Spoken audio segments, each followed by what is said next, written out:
All right, we'll call this Board of Directors meeting to order at 7:02 PM.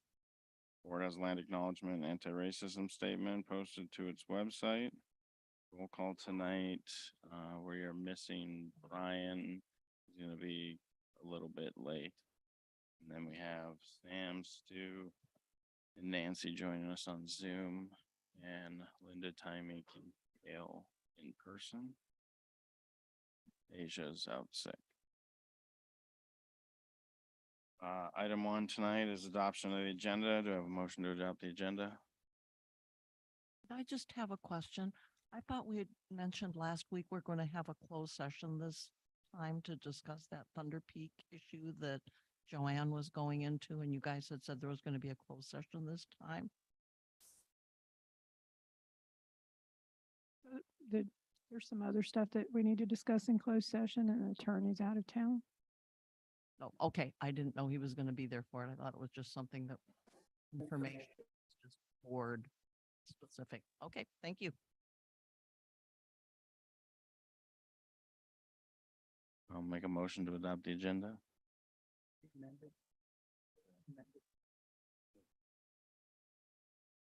Second.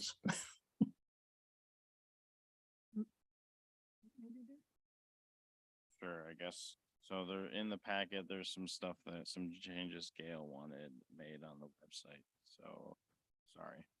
We got to add an agenda item. Yeah, we're just moving to amend the agenda to add the additional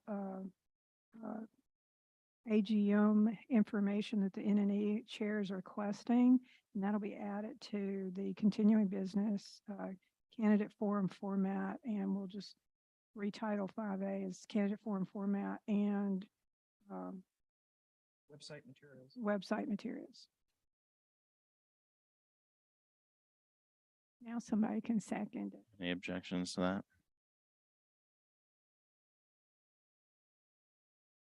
All right, I'll make a motion that we adopt the amended agenda. Second. All those in favor? All right, that passes unanimously. Next item on the agenda is the consent agenda. Are there any objections to the minutes for the 2 meetings?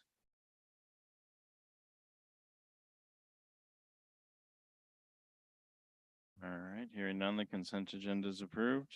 Item 3, we have announcements. Do you have any announcements? I Quite a few. I recognize to give my announcements. Yeah.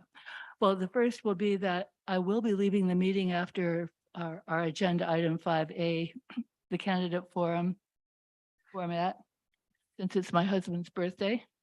And I was going to announce his 80th birthday, but he objected, saying he's actually 83 and he did not want to be diminished. So that's that one. But I have there've been, because we're gearing up for election season, there are quite a few things going on. Lori Robinson, who's a candidate for the board and who's been serving on NNE, has stepped down this effective Monday, the 25th, this past Monday. And we want to thank her for her participation and contributions and perfect attendance up until the day she resigned.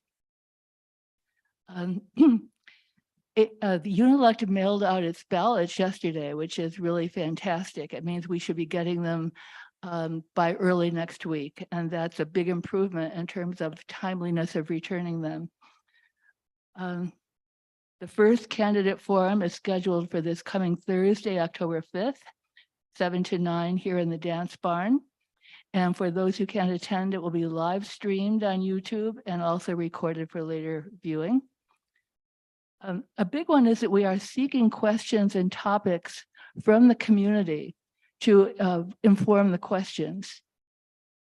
And I hope that people, I have been getting a few, there've been some information that's leaked out that I'm accepting them, but people can send their questions or just their topic areas to bodchiarello@suddenvalley.com as soon as possible, because we're in the process of drafting up the questions right now. People have asked, can candidates submit questions? Can board members submit questions? Absolutely. You're all members. Yeah, that's it on my announcements. Thank you. Well, then I have an announcement. So on the 14th, there's Mhm. also an AGM town hall meeting. So that meeting's really important because we're going to go over the ballot, the election materials and the measures, which would be the budget measure 1 item, and review all of those financials and budgeting associated with that and our capital planning. But also there's going to be 2 advisory votes on there that are really important. So if members want to get more information about that, please attend the town hall on October 14th here in the dance barn, starting at 1:30. Then after that, there'll be another candidate forum hosted by the Sudden Valley Community Association, starting at 4 o'clock. So there, again, that's the town hall meeting on Saturday here in the dance barn, 1:30, October 14th. Candidate forum at 4 o'clock here in the dance barn on that same day. There'll be a brief intermission. There'll be cake and refreshments and stuff like that. So please attend. Linda? I have a question for Gail and for the general manager. I put a note on the board email about updating the AGM button. I don't know if it's been done yet or not, but all the information's out there. And usually the last time I looked, it was just the other day, was the 22nd. Do you know when you have? I could plans? respond to that, Linda. It's substantially updated now. I think that staff got to work on it probably today or maybe yesterday. And then I sent Joanne a few changes or corrections. So I think it's 90% done. Okay, thank you. I just didn't get an Yeah, answer. and in the obviously email. if Joanne wants to speak to it, she can. The website was updated beginning on Tuesday. All the materials have been updated except for those that do not yet exist. The town hall budget presentation will be added after the town hall. Gotcha. Thank you. As part of the announcements, I'd like to review some material on phishing scams.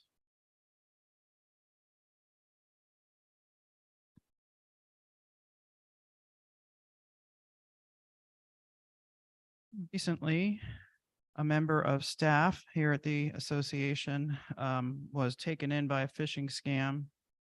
Her email and password were made available to a scammer who then spoofed her email and used it to send out another round of emails. And that is a very common approach for scammers to take.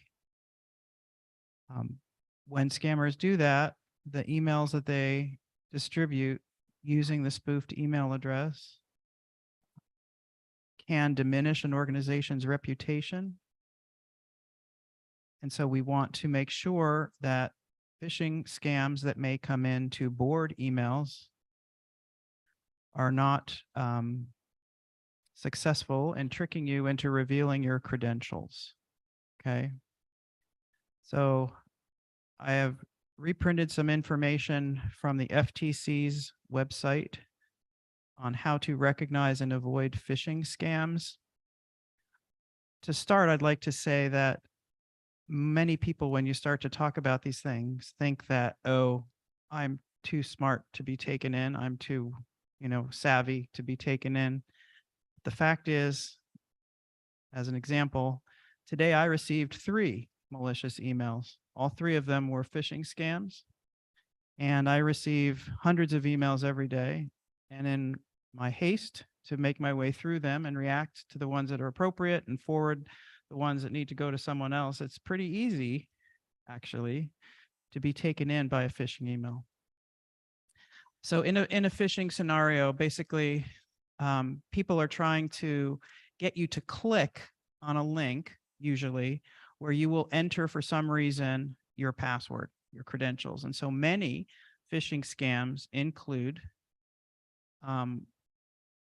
a link like this one. Keep my password. You can see this came today. It went to the general manager and it purported to come from the Sudden Valley support desk. Well, we don't have a Sudden Valley support desk, so that's a dead giveaway. But the most important thing, the thing that everyone needs to check is the from address. Because this is an email that was somewhere was hacked. And then the hacker uses that email to send out another branch, another set of emails. And so it goes. It's a giant geometric progression like a Ponzi scheme. And the reason they do this mostly is to try and capture someone's credentials that are more important than mine. My credentials won't get you into any bank accounts. They won't allow you to shut down our network or freeze our data. And really, as an organization, we have very little to hide. But it is extremely disruptive when this happens. And if you don't have access to your email, or if your email gets screwed up, or if all the people that you normally email start seeing malicious emails coming from your domain, they can start blacklisting you. And so it's extremely disruptive. Okay. So if you get something that looks a little fishy, check these things. Okay. And if you're ever asked to click on a link and enter your credentials, do not do it for any reason. Just like you would never take a phone call and give someone your password, don't do it online either. A lot of these messages, and I'll show you another one that I got today. The second one, so you can see it came from a totally different email address. And you have a copy of this in your packets there, so you can actually read it. Again, they want you to click and enter your credentials. This one was different. There's no link here, but there's a PDF. This file is probably some sort of executable, and that could write to your machine a virus, and then it could track your keystrokes. It could put a bot there to do other things on your machine, but it's a virus that could infect your machine, and it's meant to do things maliciously. Okay, so be super careful. And again, check that to line on your email. If it's not a domain that you recognize, or if the domain that the message was sent from doesn't match the text, do not respond to it. Okay. And so you can read this at your leisure. You can go to the FTC's website and see more examples. But here are some good things to do. If you're accessing your board email from a personal computer, which most of you are, you should be sure to have security software on your machine. A lot of people don't know to turn on Microsoft Defender if you have a Microsoft machine. Apple generally has better security for someone who's not up to date and taking care of things. So that's probably not a concern if you have a Mac. On your cell phone, if you're getting your email on your cell, again, make sure you keep it up to date and don't click on things randomly. It's much easier to make a mistaken click on a cell phone because the screen is so small. You could go to delete it and actually click on something. Just be super careful. Sudden Valley will be implementing multi-factor authentication. And when that happens, you will be sent an email that asks you to update your password, but you'll be doing that inside the Microsoft domain, and I will tell you it's coming. So until that time, don't ever give out your credentials, like I said. Okay. And then the last thing is a lot of these phishing scams try and grab your data or steal your data and then hold it for ransom. And you can protect yourself against that by backing up your data. Sudden Valley has a backup service that's run by our IT vendor. They have both digital and co-located copies so that even if our main server data was stolen or somehow locked up, we would be able to restore our servers within a relatively short period of time. So that's the safest way to protect against that sort of attack. Okay. And so ultimately the question is, well, what do I do if I see one of these things? Do nothing, just delete the email. That's it. It's pretty straightforward, but it is easy to be taken in. So be super careful. Thank you. Joanne, I've got a quick question.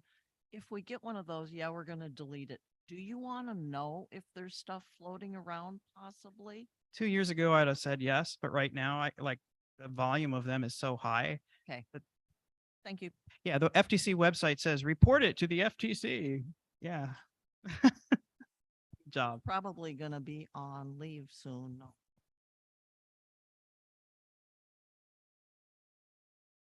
Any other announcements? All right, hearing none, we'll move to property owner comments. Here, so. We'll move on to continuing business, which was our amended item with candidate forum format and the website material. In the agenda packet, there were some changes that Gail suggested for the website. So there were two things. There's what Gail was requesting, as far as the format for the candidate forums. So there are two different issues. One is the candidate forum and one is the update to the website. Gail, do you want to walk us through your forum Sure. suggestions? Because you got it probably this morning, maybe last night. You probably haven't had a chance to look at it. But just really quickly, NNE formed a little work group that did not include our two candidates to work on the structure and content of the forums. I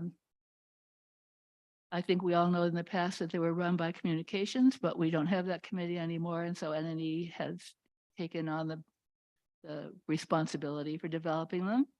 We tried to follow the content and the structure of previous forums. And so I can go over it really, really quickly. I'll serve as the moderator and the other two non-candidate NNE members will assist as needed. Staff will serve as timekeeper. All of the candidates are invited to attend both forums. But since there are fewer candidates for ACC and for NNE than there are openings, those races are not competitive. And so apart from introducing them if they're present, we will really be concentrating on the people running for the board. And they will begin with a brief opening statement. Then we'll move on to 3 substantive questions, which we're in the process of selecting. I think we're just about there, but I wanted to wait for tonight's meeting before making a final decision. And these questions will be provided to the candidates ahead of time. In fact, hopefully by tomorrow, so that they would have almost a week to prepare, research, and whatever.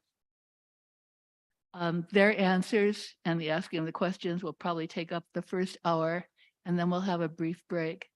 Meantime, those who have come into the barn, if they wish, can write out questions on a 3x5 card, and we will collect those during this brief break and take a look, because sometimes questions are duplicative, sometimes they're unclear, sometimes they're addressed to simply one candidate, and the sense is we would prefer that all candidates have a chance to respond. It's a little bit more fair. Assuming that we have questions and we have usable questions, that would be the second part of the meeting after the break. But as Joanne told me last year, there were at one of the forums, maybe both, not enough questions from the membership. And so she had handy some backup questions, which I would also have. Then we would have brief closing statements from the candidates and adjourn at 9 p.m. And that would be this coming Thursday.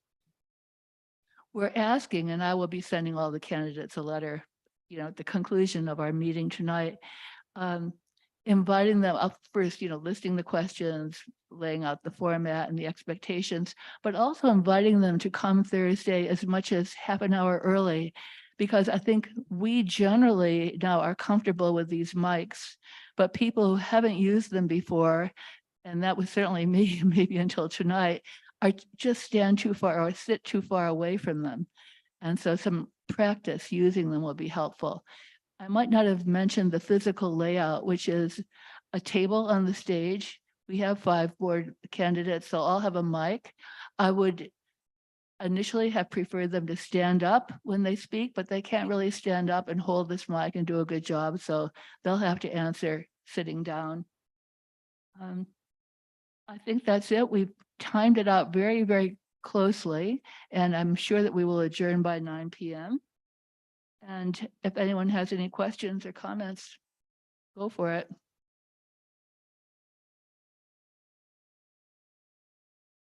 I should add, the second forum will be similar, but there will be new questions. It will not be the repeat questions from the first forum.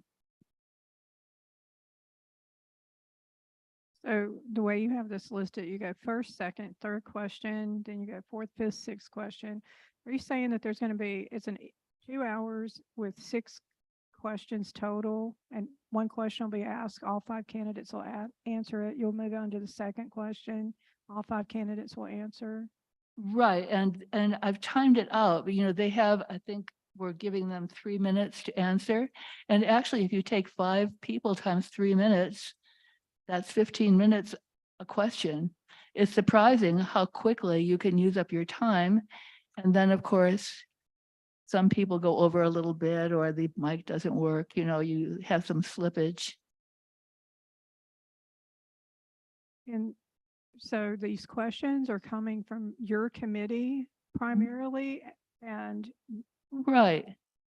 so how are we protecting to ensure that they're unbiased as much as they can be? When I send them to the candidates, hopefully tomorrow, then the board can see them. I mean, they're general questions. There's no question that's directed toward a single candidate. That would be one way of showing bias, right? That only one candidate could answer. I mean, my strongest desire is to be fair and unbiased totally, to let people speak from their heart and from the depth of their experience, which is different for different people, and then let the members who are present, and also the members who will probably either be watching live stream or maybe watching after the fact, form their own impression of what candidates seem to speak to their own concerns. Yeah, I don't have a problem with anything that you're saying. I just know I have witnessed that in the past to where we've made some of these board candidates and almost set a few of them up, with these gotcha questions. So I just want to be sure that it is fair, like you say, if they're all being asked the same question and everything, I don't, and I think like what you're saying, the questions you guys are writing ahead of time, the candidates are going to see them. So I think if somebody felt like it was biased, they'd be able to speak up ahead of time before I'm sure they will, but I can't imagine that they'll find these questions biased. I mean, the problems or the issues that we deal with as an association and a community are common to all the members. I mean, some may prioritize them differently, depending on who you are and how you like to live your life. But really, after they're sent to the candidates, the questions that are shared with them can be shared with anyone. And I would certainly share them with the board if you would like that, or CC the, BOD. So you can simply see them. Now, the ones that they won't have seen, and there has to be a bit of element of asking people to think on their feet, although I'm not sure that thinking on your feet is always required in life so much as thinking, period. They won't have seen those, but they'll be similar. I mean, we have a lot of different issues in the Valley. So if we start with 3 questions, I would say we probably have 6 or 8 different topic areas in the Valley of interest. Joanne, you guys kind of ran across that a little bit with some of the community member questions that were coming in written, right? Where Sandy was having to, sometimes they weren't questions, that type of thing. So how would that be addressed? Well, I think Gail mentioned that during that break that's planned, that small break in the middle of the candidate forum, that they will be reviewing the questions. Certainly last year, my experience was that some questions were submitted that actually included a long preamble that shared the individual's personal views and then asked the candidate to respond to those. A question like that probably, last year we would screen it out. We would have screened it out. I'm sure that you'll screen it out this year. So there is an element of screening that needs to go on. Also, some questions just aren't appropriate. We did a virtual forum and a lot of people entered questions that way. in this year's forums, both of them will take place in person. So someone will have to sort of own their question since they'll be handing it in on a card. They can't be anonymous, so perhaps we won't have that sort of thing. But yeah, that's the sort of thing that we experienced last year. I would say, go ahead, Linda. Scale a question, please. Linda? Just, you had said that community members could send you in questions by email. Will you hold those then until the forums and then consider submitting them with the other carded questions? I'm inviting community members to send me their questions, but essentially what I really want are the topic areas. I want to see what people want to hear about, because on some areas, say the marina or the golf course or whatever, a lot of people maybe will send in a question. And so I've just sent Joanne e-blast material for tomorrow. I've tried to indicate, number one, that you can send a question, I mean, because it is your question, but it's really the topic that I want to get at. And then also, not all questions are going to be used verbatim. In fact, probably very, very, very few will be used verbatim, that they'll be consolidated. So maybe that answers your concern. They won't be treated as a question that's going to be asked exactly as it's written. I mean, I think I already have more than we could use, but there's a duplication already too.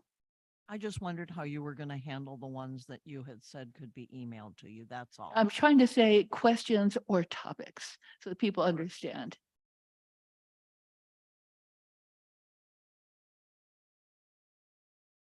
On the second forum, for like step one, we're just planning to do like same thing as the first forum. Is there anything we can try to like, Vary it.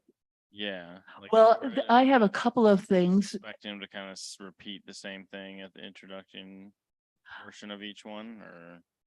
No, I agree, AJ, that they should be more interesting. I mean, first, the questions will be different. There are a couple of things. I've done a lot of these forums in Seattle because I was politically active. There are sometimes cute things you can do in a forum, but they're not necessarily really informative. One is, it's usually very popular with the audience, less popular with the candidates. You give everyone a big card, like it could be 8.5 by 11. One side is green, one side is red. The red side says no, and the green side says yes. Now, these could seem like to be gotcha questions, but you maybe have a very short round of these, like you ask simple questions, like, would you want the dues to go up? Well, I mean, something really simple. I guess I'm, I don't know.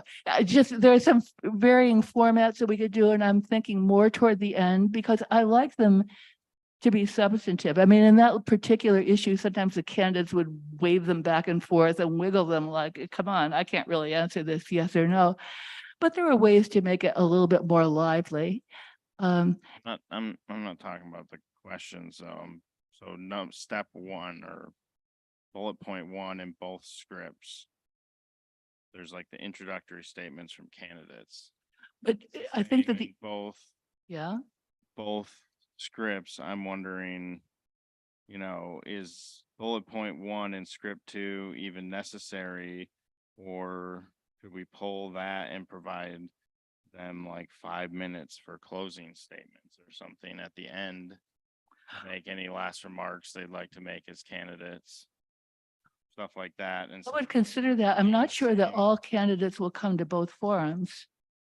I mean, I tried to, we have tried basically to find dates where all 5 candidates are available. But sure, I mean, if they can keep their introductory remarks down, we could add a little bit to the closing. I imagine that there will just be variation and flexibility as we go through this because people are human. They go a little over, they go a little under, they don't know the answer, they're That's the whatever. purpose of the timekeeper, isn't it? To keep it to 3 minutes? Yes, but as you know, when you keep it to 3 minutes, I mean, did you watch the Republican debates or whatever? I mean, people, oh, let me finish my sentence. Well, I would probably let someone finish a sentence if it was truly a sentence. You know, The you, experience that we had last year is actually that people took far less than 3 minutes, which is why we ran out of questions. Mhm. The people who are running for the board are regular humans. They're not political figures who've been on the public stage for decades, which is what we saw in the Republican debate. But I think AJ's question is far simpler, Gail, which is just the introductory statements to open make sense for both forums. But our suggestion is that the second forum have a different set of questions that we ask.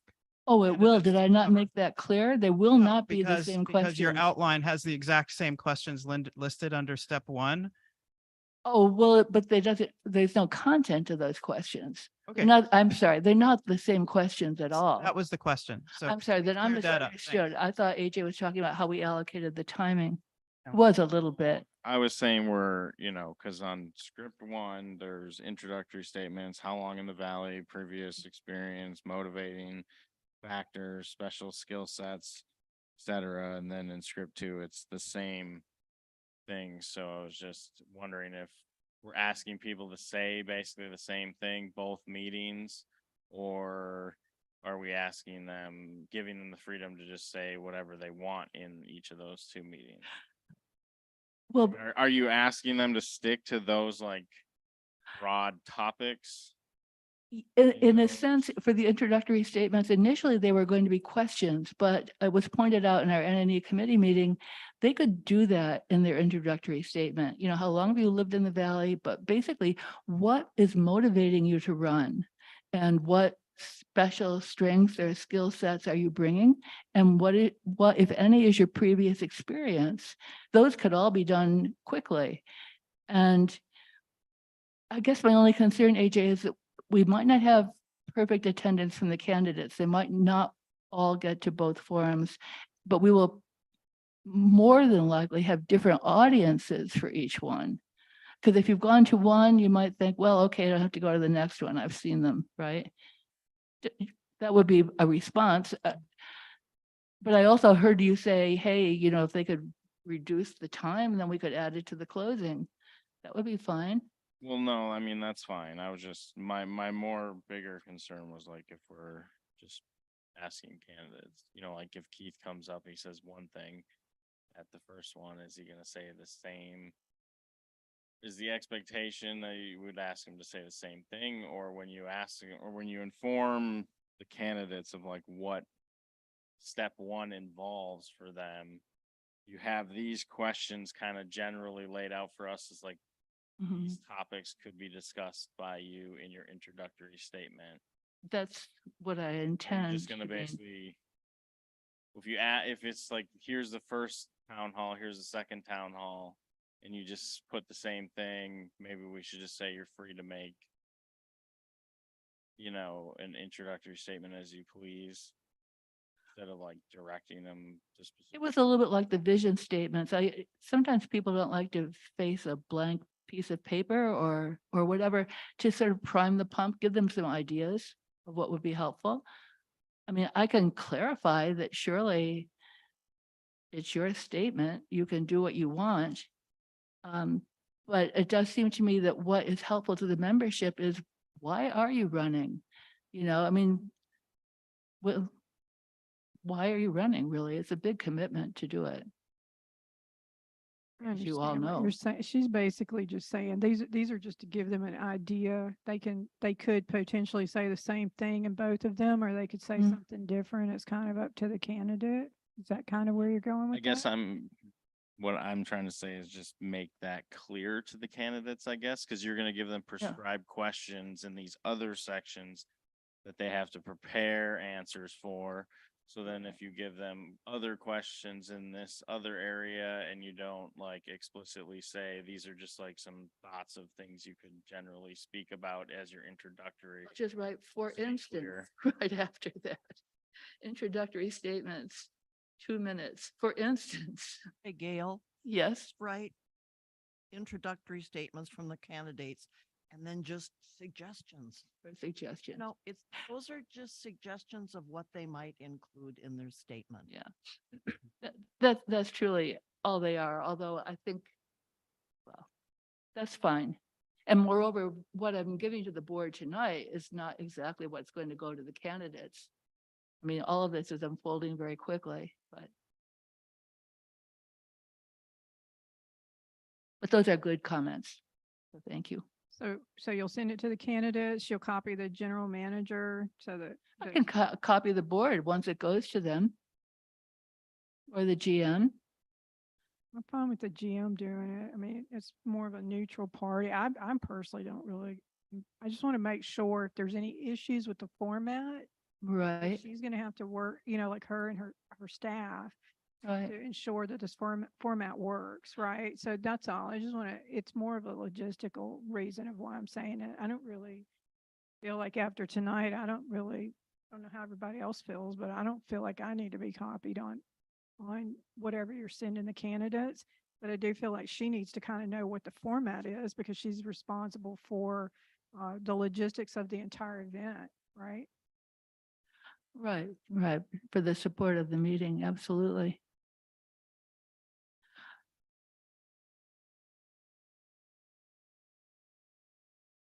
Anyone else want to give me some guidance? Nancy, sorry, I forgot about Zoom. That's okay. I just wanted to say, please don't just use acronyms in your questions. Spell out the whole thing, because there's nothing like getting thrown alphabet soup at you to give you brain freeze. And you really want people to answer the question and not sit there and think, oh, what was that supposed to mean? But it's a suggestion. Thank you. Well, thank you, Nancy.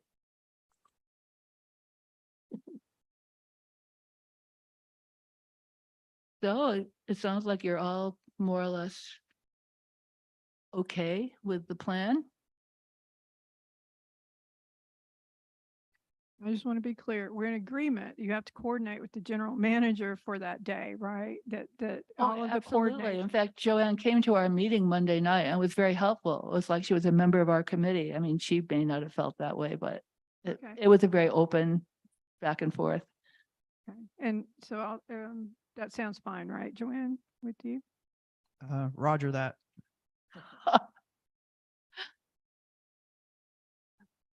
All righty. Well, then if no one needs anything more The from other me, has to do with the. I will go back and Well, So the other has to do with the request to change some items that are on the website regarding the AGM and voting. you mean the AGM The bullet box- on the, or button on the website? Now, this has to do with like, you requested, a little bit of a change in some of these documents. One of them has to do with how we handle, proxy votes. I think we're all a little uncomfortable with that because that language came from the attorney back when Linda was the NNE chair.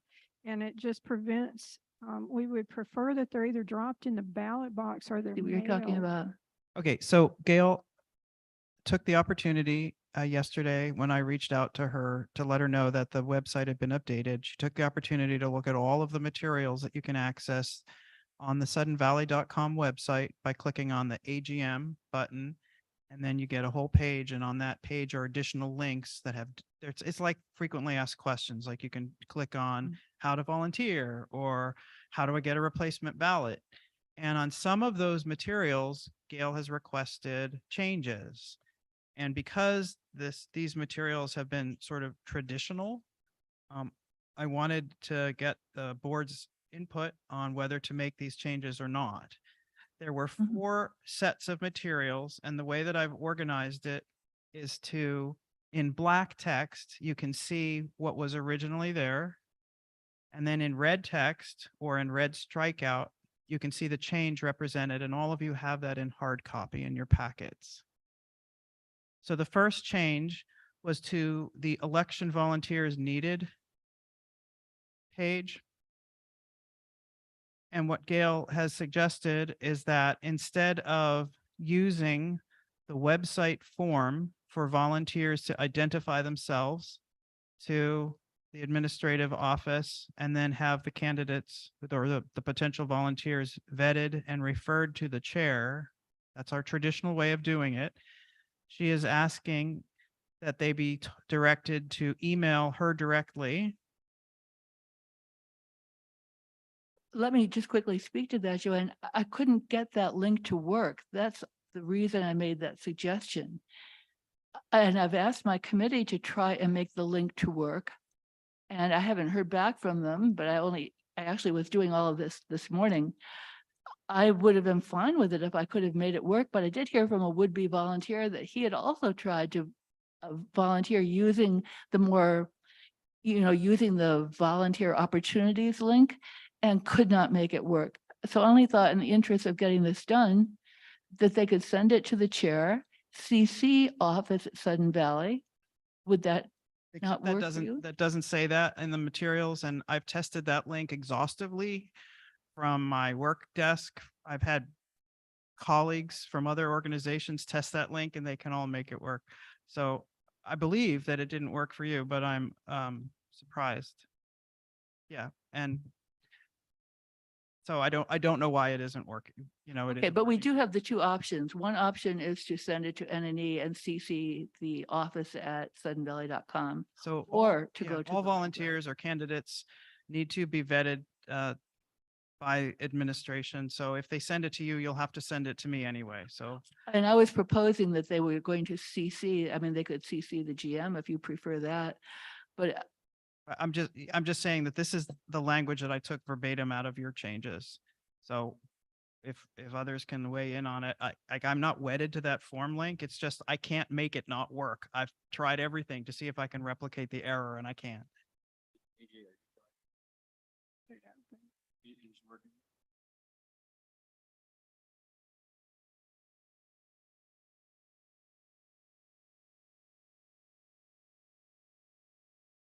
Should I have a drum roll?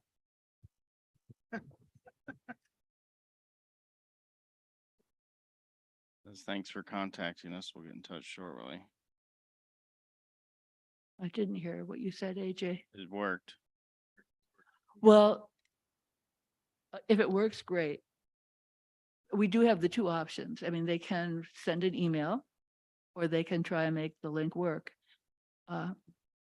No, I understand because we talked about it Monday night that, there has to be some vetting at admin, that they're members in good standing and sign And I a think the liability waiver and et important thing is cetera. Should get sent to a place where staff, I mean, we have employees showing up regularly, they're paid to check all of this stuff, like, you could just fall ill and not be able to like check your board email and you're just one person. So like the office email goes to numerous people. And staff. Right, and my recall from the morning is I said, write to me and CC office at admin. It says to you or office at suddenvalley.com, but if it goes to the link, what that does is it actually populates a spreadsheet. So it's a constantly updated spreadsheet that the staff has access to. So everything stays in one place as opposed to multiple emails that somebody has to track. And I think that's, If it's what you're working for getting. everyone else, I can assume that there's a problem with my Comcast account. As long as I find out well in advance who the volunteers are, how many we have, if any, or if a few. That wasn't meant to derail anything. It's just I couldn't make it work. And I remember that someone else had been unable to make it work. So I thought, okay, so why don't we put that one back to using the link, and then maybe you can reevaluate it with Joanne, like in a week or something, maybe. yeah. Well, and the original guidance included, it could be sent to attention NNE and copied to office at suddenvalley.com. Right, but that puts us back to tracking emails. No, I know that. It's not as good, but if people are having trouble, they could go that route. Right? I mean, there's simply two options. Well, no, Yeah, but I think it, staff is a buffer to vet people. First, they need to be vetted that they live here. We don't need someone volunteering for our election that isn't a member, Mhm. and Mhm. so, I mean, that goes back as long as I can remember that, it's the same- AJ, I it's the absolutely same don't have a thing. problem with it. If the getting the link to work is a problem with my personal email, then great. If everyone else is going right through, that's not a problem then. yeah, if you're okay with it, let's just stick with click on the link like all the other volunteer things, but you can evaluate it. Joanne can evaluate it. If it looks like you're hearing people or she's hearing from people that it's not working, it's easy enough then to just make the change to the website at that point. Okay, If we're starting to hear that, but I think ideally, we're going to use the format where they use the link, right? Joanne? That is absolutely the desired process. Yes. okay. Like I said, I don't doubt that you're having that problem, but I can't replicate it, so I can't fix it. And it's frustrating and a frequent occurrence in technology. But we've gotten the direction. I think we'll try the link. If we don't get volunteers, or if people call and say, we can't make it work, your crazy website is again ruining our lives, then we'll just go to email. Okay. Yeah, that's fine. All right. The second piece of material that is being altered or that has been suggested to be altered for clarity is make your vote count. And most of that was fine. But about voting in person, there's some confusion about what this building is called. I know that. So some people in the community believe that the whole barn is called the dance barn.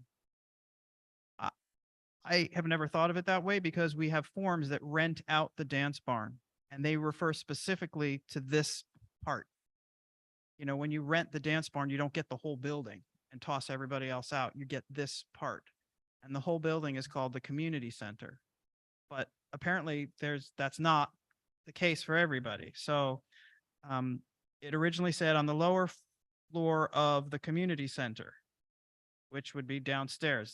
The whole building is the community center. It's like pansies and violets and violas.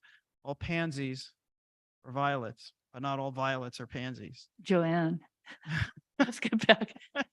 I've been here 10 years and for the longest time I was confused about community center. I mean, and then I we have believe you. Yeah, and everyone has their own thing on it, but I said the same thing as you. I call this Yeah. whole building a dance barn. yeah, and that's and fine. then it's called Barn 8. Right. So my new Then we have the suggestion rec was, center. right, let's just say at the community center, 8 Barnview Court. If they come up here or they go downstairs, someone will direct them to where they can vote in person. And it's an actual address that you can put into your GPS, as opposed to if you type in the dance barn, you won't go anywhere. So It's true. I just thought there could Address be is good. questions and people are milling about, and then they're outside and where do I go and et cetera. So, okay, so is the address okay to everybody else? Because this is a change and it's, there is a tradition. The address is a good idea. We're in the age of Google Maps, so. Yeah. does it work Ma'am, with Google Maps? Stu is It waiting takes you to- to the basement or the ground floor? Well, it takes you to the building, so there'll be people everywhere in the building. There's also usually directional boards Yeah. that they put up that from coming in from gate 2 of where you go. So they'll know when they park that they go downstairs. They'll put up a whole bunch of sandwich boards. Okay, Vote here and, meeting upstairs and stuff like that. okay. If people make it to the building, they'll be okay. The second change is to proxy voting, and this affects 2 pieces of materials. Oh, sorry. Stu? I was just going to comment that I seem to recall that the signs on the street actually say dance barn. So having the address is a good idea, but maybe reference dance barn in there somewhere. All these new people calling it the community center. Okay, I mean, I'm good with that. I accept tradition. It's just like you can't put that into Google, so I like having a number. I think it was fine. And I think the reality is no matter who you are, even if we're calling it the community center or the dance barn, we all know when we're talking the community center, we're still talking downstairs. So it's perfectly fine to reference it as the community center with the address, I think. Me too. I thought that was the rec center. And we need to have some sort of investigation. But anyway, Definitions. yeah, okay, so I think we solved that one. And then the proxy voting, so the change that Gail is suggesting here is something that we've heard before, which is, why are we mailing things to 4 Clubhouse Circle when administration moved to 1850 Lake Wacom Boulevard? So the Welcome Center, the physical place where administrative offices are located, is not at 4 Clubhouse Circle. It's at 1850. But the association's official address is 4 Clubhouse Circle, and the post office is smart enough to deliver the mail to the Welcome Center because that's where we are. That's a wrinkle I didn't even know about. So, and if the Welcome Center for some reason, like there was a day when we weren't there because of snow, but the U.S. Postal Service through dark of night still Right. delivered the mail, and they cleverly brought it to the pro shop, which happened to be open. So we get our mail and that all is good. However, just as I thought 8 Barnview Court was a good idea for the community center, I agree that giving directions about where people can do things, specifically with their ballot, is also a good idea. But the directions for changing proxy voting impact legal direction. And so what I've heard from Linda and was seconded by Sonia, who was also involved in the discussions, was that we shouldn't change anything about proxy voting. Is that your take on it, or what do you think? I'm concerned if somebody mails something in, you're gonna go by a deadline and they'll say, well, I mailed it in and I have no control over how do I say it? Over the over USPS. But if people, I think we just had it where you need to request the form. You might mail it out to them. Given the time frame, they may want to come in and pick it up. Nancy's on here and I think she submitted I would have to ask her how she submitted her request, but I think I don't know if I think we mailed the form back to her. Nancy, can you address that? I don't know. So here's the thing, the way it was written and the way it was on the website the last 2 years actually says you must return your completed notarized proxy in a sealed return envelope addressed to the NNE committee in care of the Sudden Valley Administration Office, 4 Clubhouse Circle, full address, no later than 4:30 p.m. And this one changed the date, November 3rd. So this was telling everyone it had to be mailed back in. There's another sheet here where there's also some additional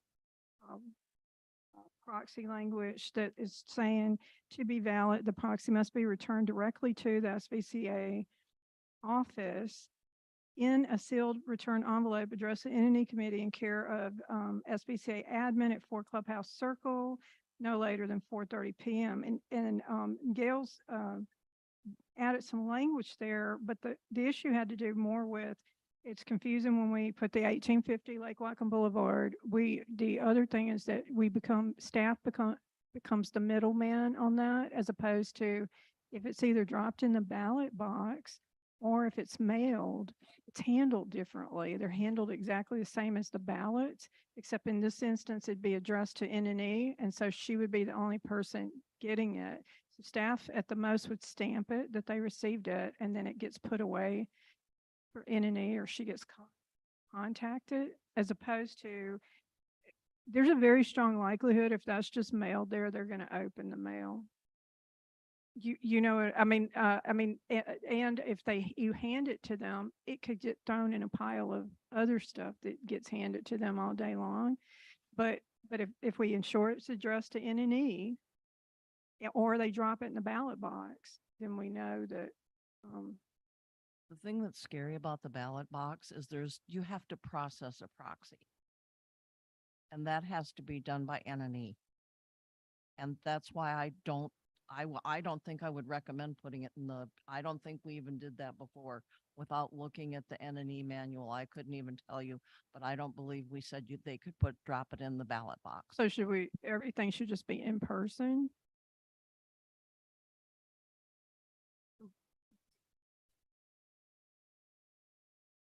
To answer Gail's question or Linda's question, sorry, Gail. As far as I know, I am the only person who has ever requested a proxy. And the only reason I did it was to test if that first part of the system worked. So I requested it and I got a form back. And I think the form is still sitting unopened in a file of mine because I didn't open it. I just wanted to show that if you request a proxy, you'll get one. I don't think it's a big issue. Yeah, but It's such a convoluted thing to vote by proxy. It's so much easier to mail in your ballot. It's just not likely to be used. So the change though, Nancy, from the way it was listed previously on the website is to add that they can bring it in person to the Welcome Center. That's the change. So are you and Linda concurring that that's a good idea to add that change? Otherwise, if admin were still at the clubhouse, they could bring it into clubhouse. We'll see what happens is you've added that extra step with admin being over in the Welcome Center now, but our formal mailing address is still for Clubhouse Circle. Right. Yeah, but the earlier instructions instructed people to mail it back. It said nothing about handing it in person. Oh, okay, then So, that's, so that if we add the in-person thing, that's more confusing to me than just saying mail it back and make sure it gets there by 4:30 on November 3rd. then that's what we stick with. And It's no clear. ballot box, no drop it in the ballot box either, right? Well, that was how it was last year. To be valid, you must return your completed notarized proxy in a sealed return envelope addressed to the N&E committee at 4 Clubhouse. So there you go. They So it have to says there mail needs to it. be a sealed returned Yeah, but envelope in addressed. 1, 2, 3, 4. And like it was said, there's zero reason why anyone should take the time to go spend money to get a notarized thing to let someone vote for them by proxy when they can literally check boxes and send an already stamped ballot back to us via the mail. But now you know where that proxy business came from. I don't think it's not a bad move to just make the proxy process even more difficult, so it's less used. That's why we put the notary on it in the first place. Cause it's like, we don't want people voting by, vote your own ballot, like. Okay, so we would like to stick with the original plan that was put in place when Miss Bradley was in an chair that Richard wrote. And so it's just, they have to mail it in and they can't walk it in and they can't drop it in the ballot box.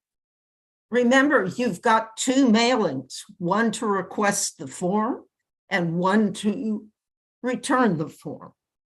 So if you put them going to different places, that's confusing. So stick with just the mailing that's what we're saying, right? And it's deliberately time consuming and somewhat confusing, Well, as AJ said. maybe I misread the original language. I thought, and I didn't bring my notes for some reason, they were just for Joanne to do with what she wanted. I didn't think we'd discuss it tonight. I misread that must be returned to the SVCA office as meaning that you had the option to walk in.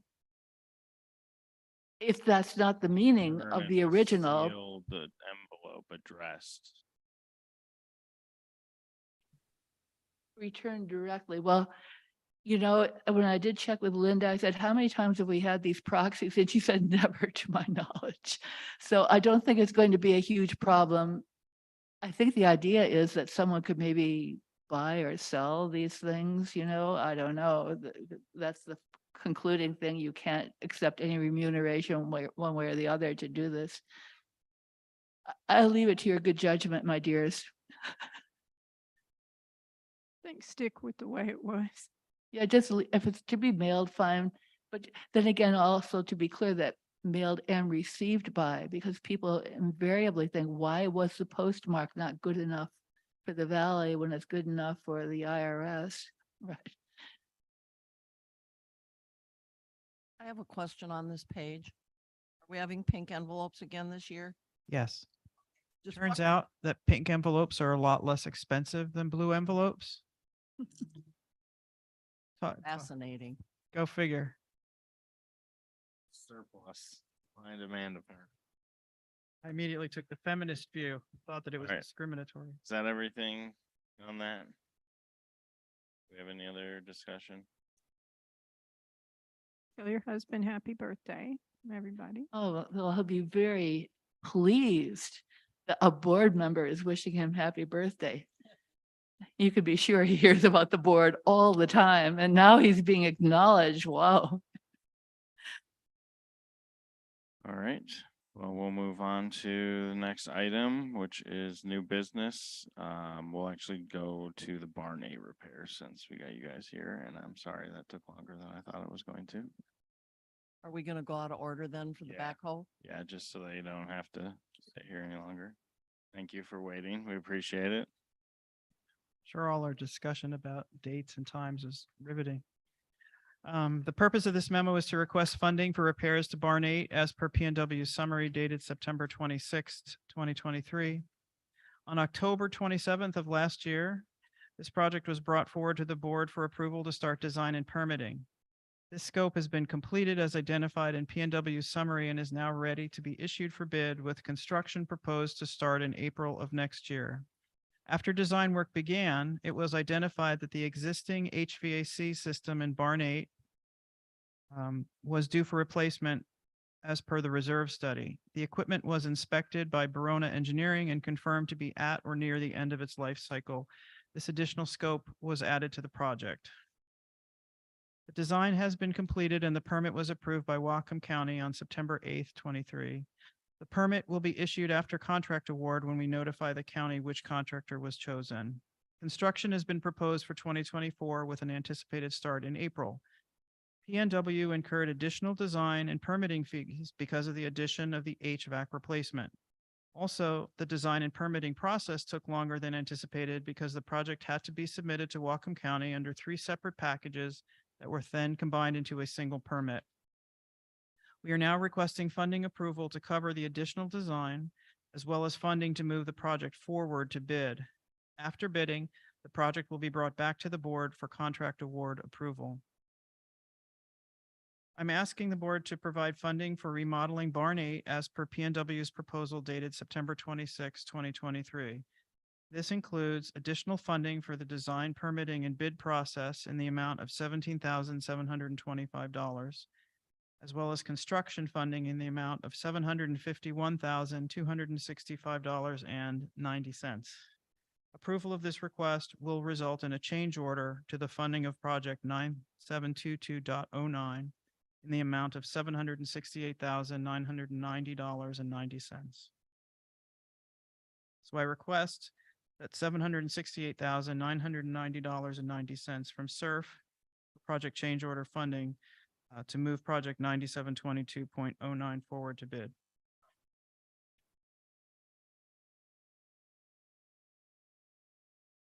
Do you guys want to say anything about the project, I guess, in advance, or do you want me to just see if anyone has any questions?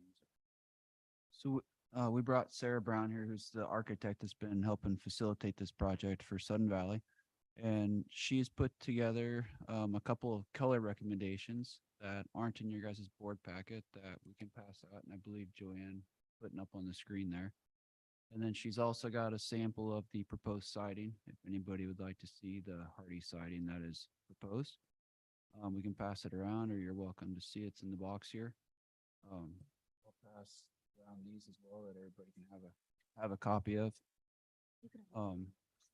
We don't necessarily have to select colors tonight, but we have a couple of recommendations from the designer if the board wants to weigh in on any of those.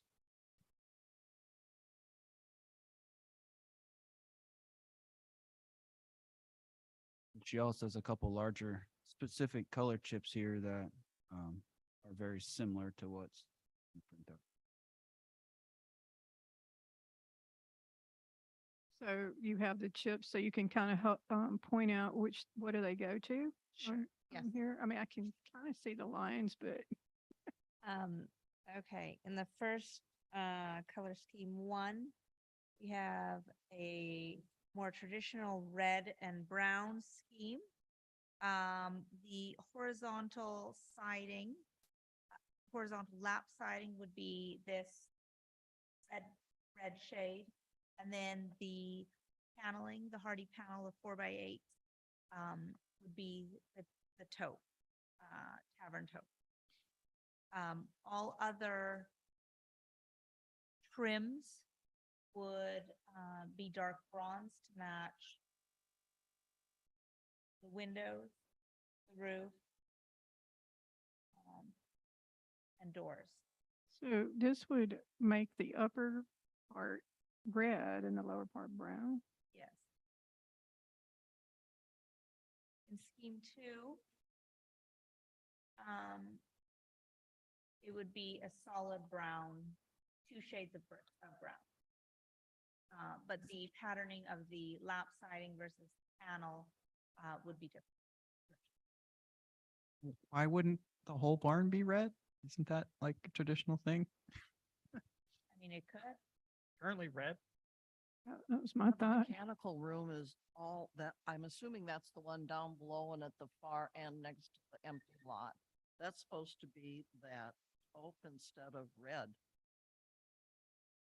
If I'm reading right, Tavern taupe. Yeah. That is true, yeah. it's just kind of, it's kind of like, I don't know, maybe would be more conducive to the empty lot. I don't know, but everything else is kind of red. Just to provide visual interest. And a bit of a different color palette. The red is still keeping with what you have now. Elevate it a little bit. More sophisticated look. These are just a couple of suggestions. They're If just the suggestions. board wants to select a color, we can provide a whole color chip booklet to you guys, or you guys can select. We're open to whatever it is your desires are. These are just a couple of starting points, and we can throw them out, or we can go with one of them. I don't, in theory, I don't have a problem with it. Obviously, we have an ongoing issue about things not looking cohesive around here anyway, which you've been doing the work with the maintenance building and everything. And so we're finally starting to kind of bring, we're working to make these things start to work together instead of looking like one-offs. So, I mean, I appreciate that. I think we're all just, it's so different. Like the barn originally, of course, it obviously was originally a real barn and a real working barn. And at that time, it just was, wood siding, right? Just natural wood siding. And then it was painted more of this type of darker red. And then when it became an association, this building, along with the barn 7 that's not there anymore, and then the ice barn that's still there, what they had was that the lower levels were red and then the upper level was painted white. And so, and then over the years, it went back to painting the whole building red. So I think for all of us, that's just it's a pretty dramatic difference to then go. Because for 50 years, it's been a red barn, basically, for the association, and now it's like brown. Well, if you'd like to go back to red, we can stick with red. I think people should sleep on it a little bit. Doesn't need to be decided now and. Can we say the lap board, the hardy board though? So that's going to be board and batten type of a, how is this? It's going to look similar to the way it looks right now, right? Lap siding, yeah. And you have a sample. We don't of that? have, that's like, it's cement board. It's what people put on their homes. Yeah. So everyone's pretty familiar. I have a sample actually of, wood, which is what we're going to be putting underneath the soffit at the entryways. So that's what this, When would you need to know the answer on the colors? April, Oh, the okay. latest. And that would give you enough time to order and get everything in time to. Yeah, there shouldn't be a big price difference in the colors. There'll be a little price difference depending on what's selected, but easy enough to facilitate at a later date if we need to. Yeah, the contractors are just gonna be told whether it's lap siding or the other, correct? So it's not gonna, or whether it's hardy siding and how many feet they're gonna install, correct? Correct, and we can specify a grade of paint and say that color will be provided later. So, okay. So going back to the actual work on the barn itself, so there was mention about needing to, I forgot what it's called, but you're going to have to, even though you're looking to us to approve the funding to go ahead and deal with the exterior of the barn. Part of that repair is also including the HVAC and some type of other ventilation thing that is going to impact work into that kitchenette area. Is that right? Can you explain that? Correct. So all of the existing HVAC system within the building is going to be replaced. All the furnaces, the heat pumps, etc. Then on top of that, this upstairs, the dance barn portion is going to get an ERV installed. So there'll be an air handler that's installed. And with that, the kitchenette is going to shrink in size by roughly half, not shown in the drawings, to accommodate the equipment that's necessary for that and the ducting with the new intake and outtake louvers.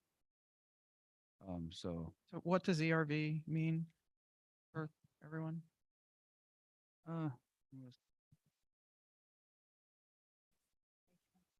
Ventilation. exhaust. So the main thing to take away is that it's not air conditioning. Just so you know, Correct. it's It's just, not air conditioning. It's transferring the air through here. Yes.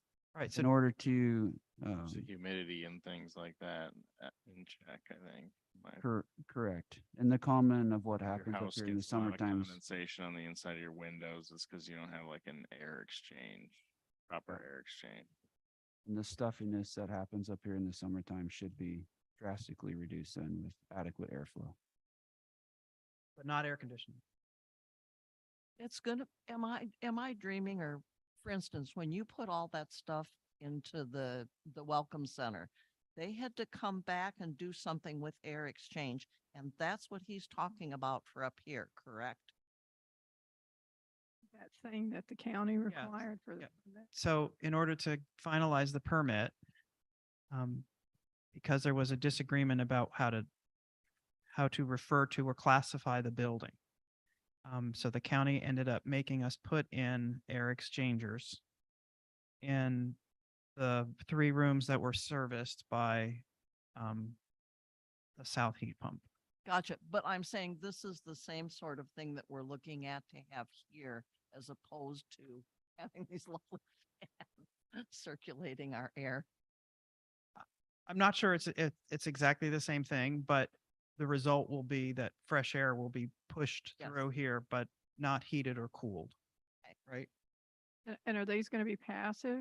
These will be passive though, these vents here? You'll just replace them, The 2 louvers that are up there are going to be replaced with adequately sized louvers. Yes. but it won't be like some kind of actual mechanized louver, right? It's just gonna be a passive louver, basically. It won't have like a, like it's not gonna be, Open shut, that's Yeah. what you're thinking of something. that- yeah, it's not gonna be anything electrical. It's No. just, okay. And then I'm pretty sure I understand all of that, but I'm just following up on it. So you're also talking about redoing this portion where you enter into the building from downstairs.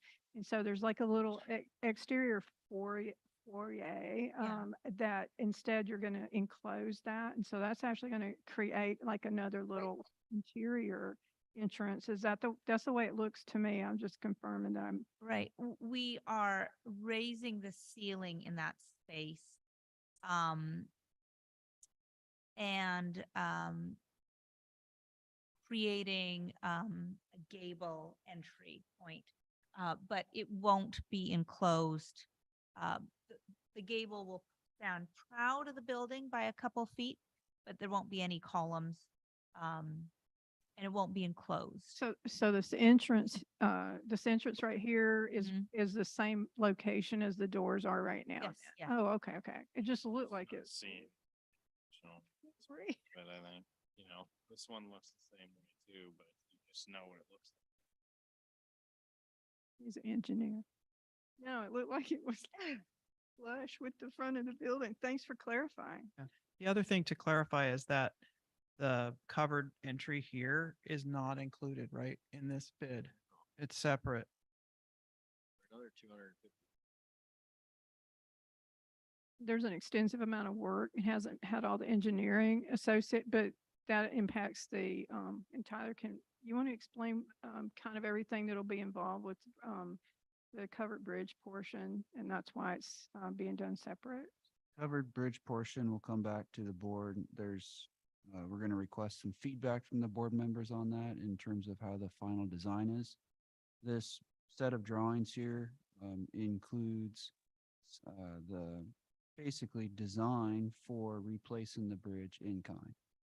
Then with that, there's the questions of, do we want it to be a railing, kind of more open air concept, or does the board want it to be enclosed like the existing with walls going all the way up? So there's some details there that we'll need to work through with the board.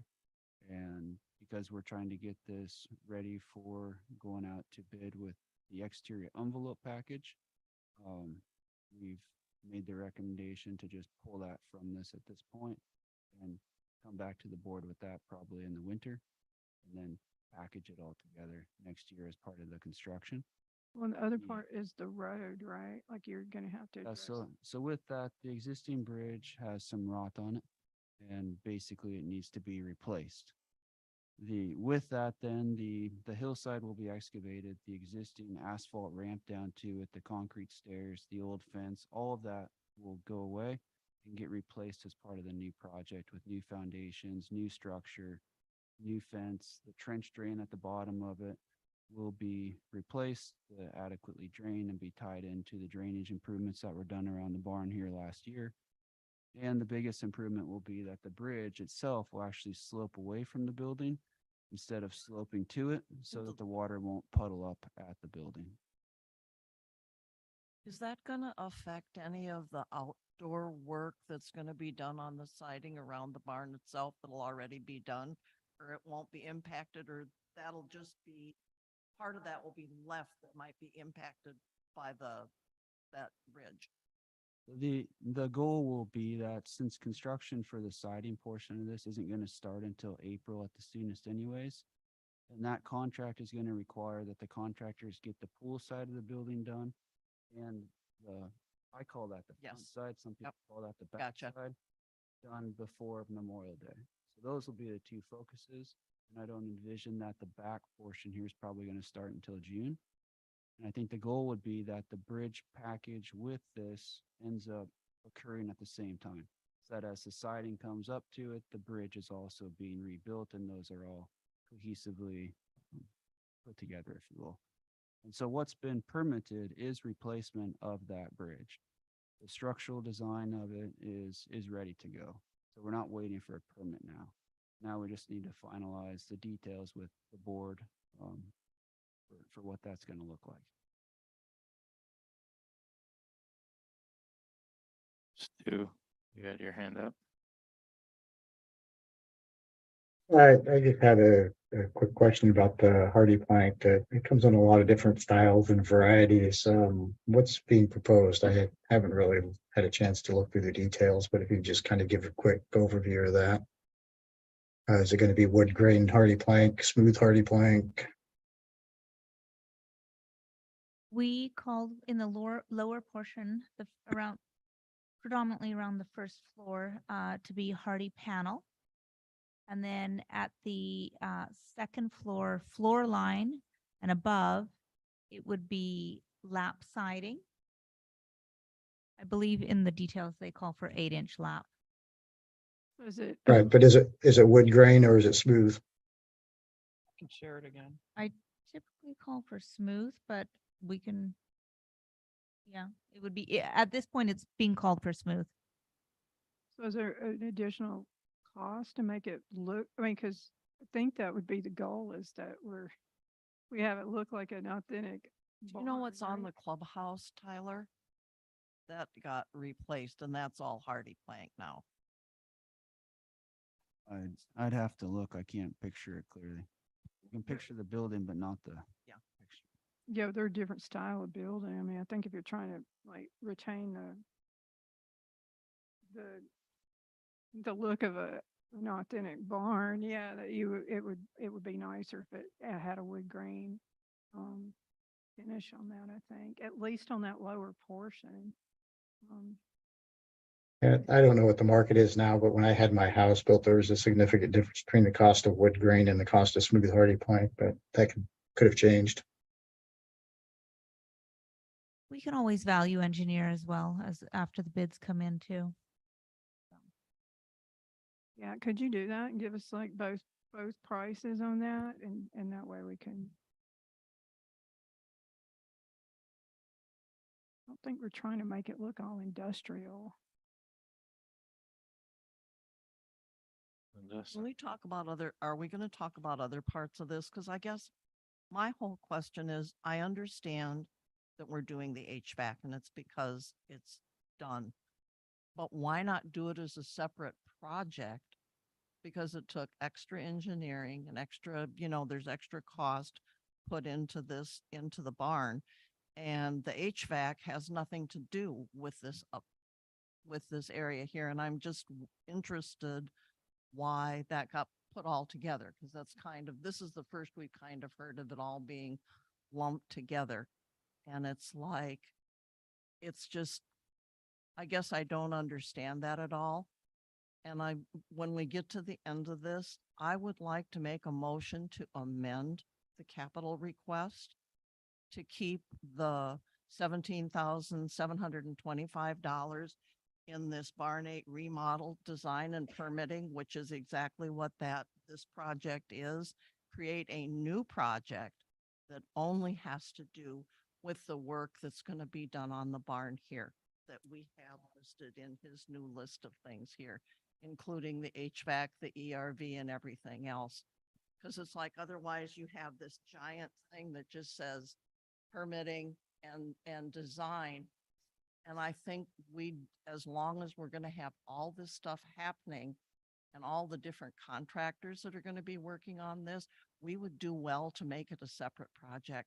Yeah, so Joel will be coding that separate. Once we approve it tonight, it'll get its own code. So we actually already discussed that. So that's a really good point though, Linda. And, but. It should be under one project, in my opinion. Yeah, but We would at the county, we the line. wouldn't separate out design into its own project versus construction or things.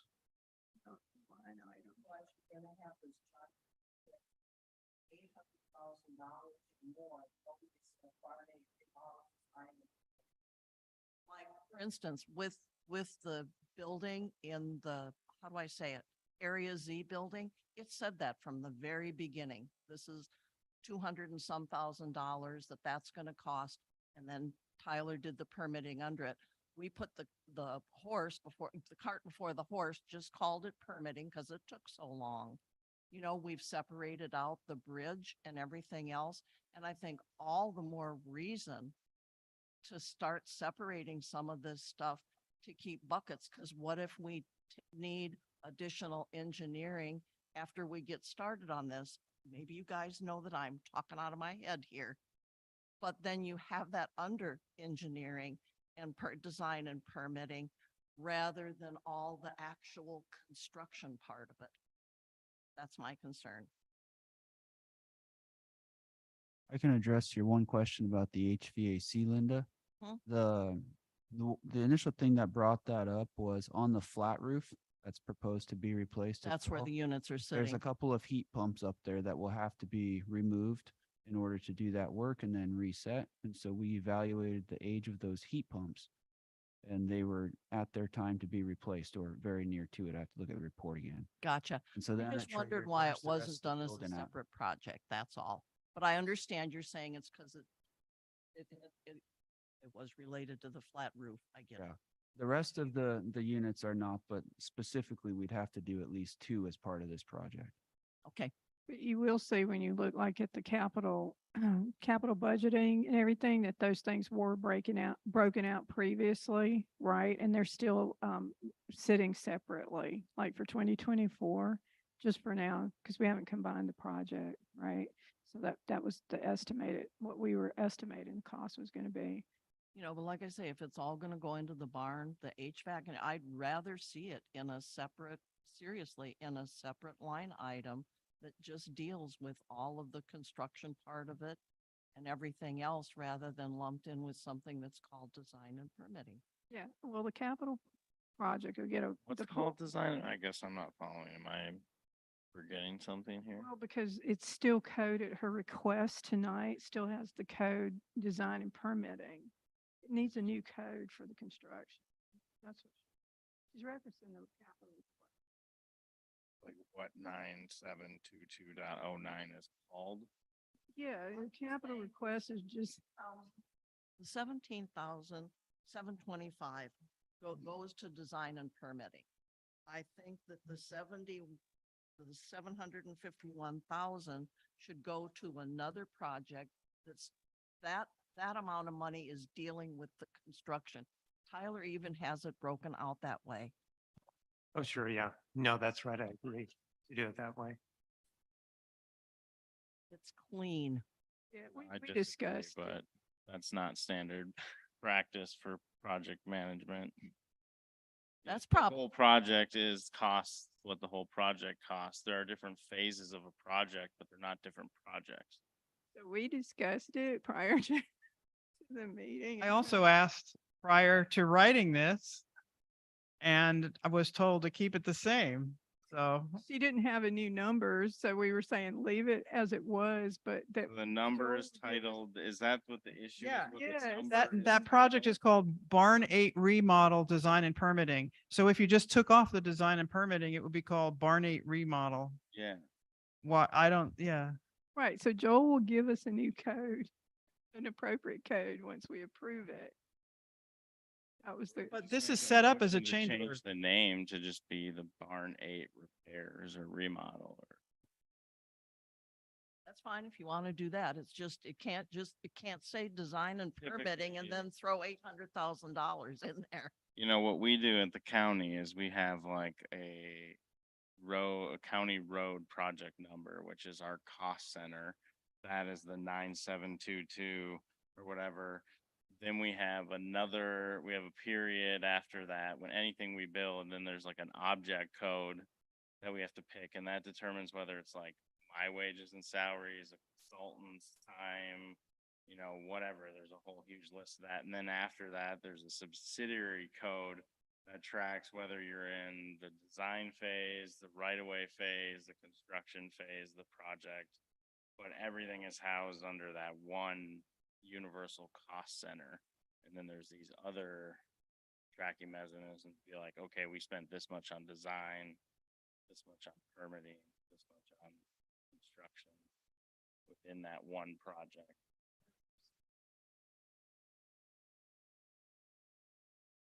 Do?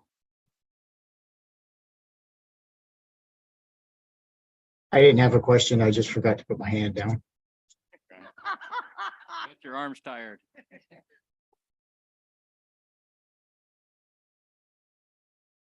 Keith? Thank you. Yeah, I have actually a few things. So, and I don't know if the problem with it, but the big concern I have is not having air. Right? So we're doing this major remodel. This is really probably going to cost 1.2 to 1.5 all said and done. And we're going to have a building with no air conditioning. So that was a concern I had. And of course, the other concern is the fact that it doesn't include the front, right? That's going to be another $250,000 to do the front and probably the, additional things you're going to run into with siding and, tying that whole thing in together. So I'm going to say a few things, I guess, at once, or should you just want to try to answer one at a time or? That is, but all that's budgeted, just, it's in All the at once? capital budget, yeah. Say it all, okay. The covered entrance separate for. Okay. And then the other issue I had was, contingencies, on this project is going to have to be huge. As you know, there's probably going to be so many unknown things here. So I'm a little concerned about that. And then what this is going to inflate this actual budget to. Another thing I had was the interior design. I thought there was going to be some more, discussion about the sunshine room. Because I know that was a point of contention for a lot of people here in the community that utilize that room. And I know you did a count on it and you said it wasn't used that much.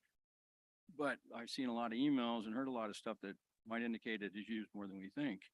So I was concerned about that because I thought it was preliminary and it was going to be discussed on whether that was going to be an archive room or stay the sunshine room. And yet I see the plans are ready to go out to bid and be constructed and it's an archive.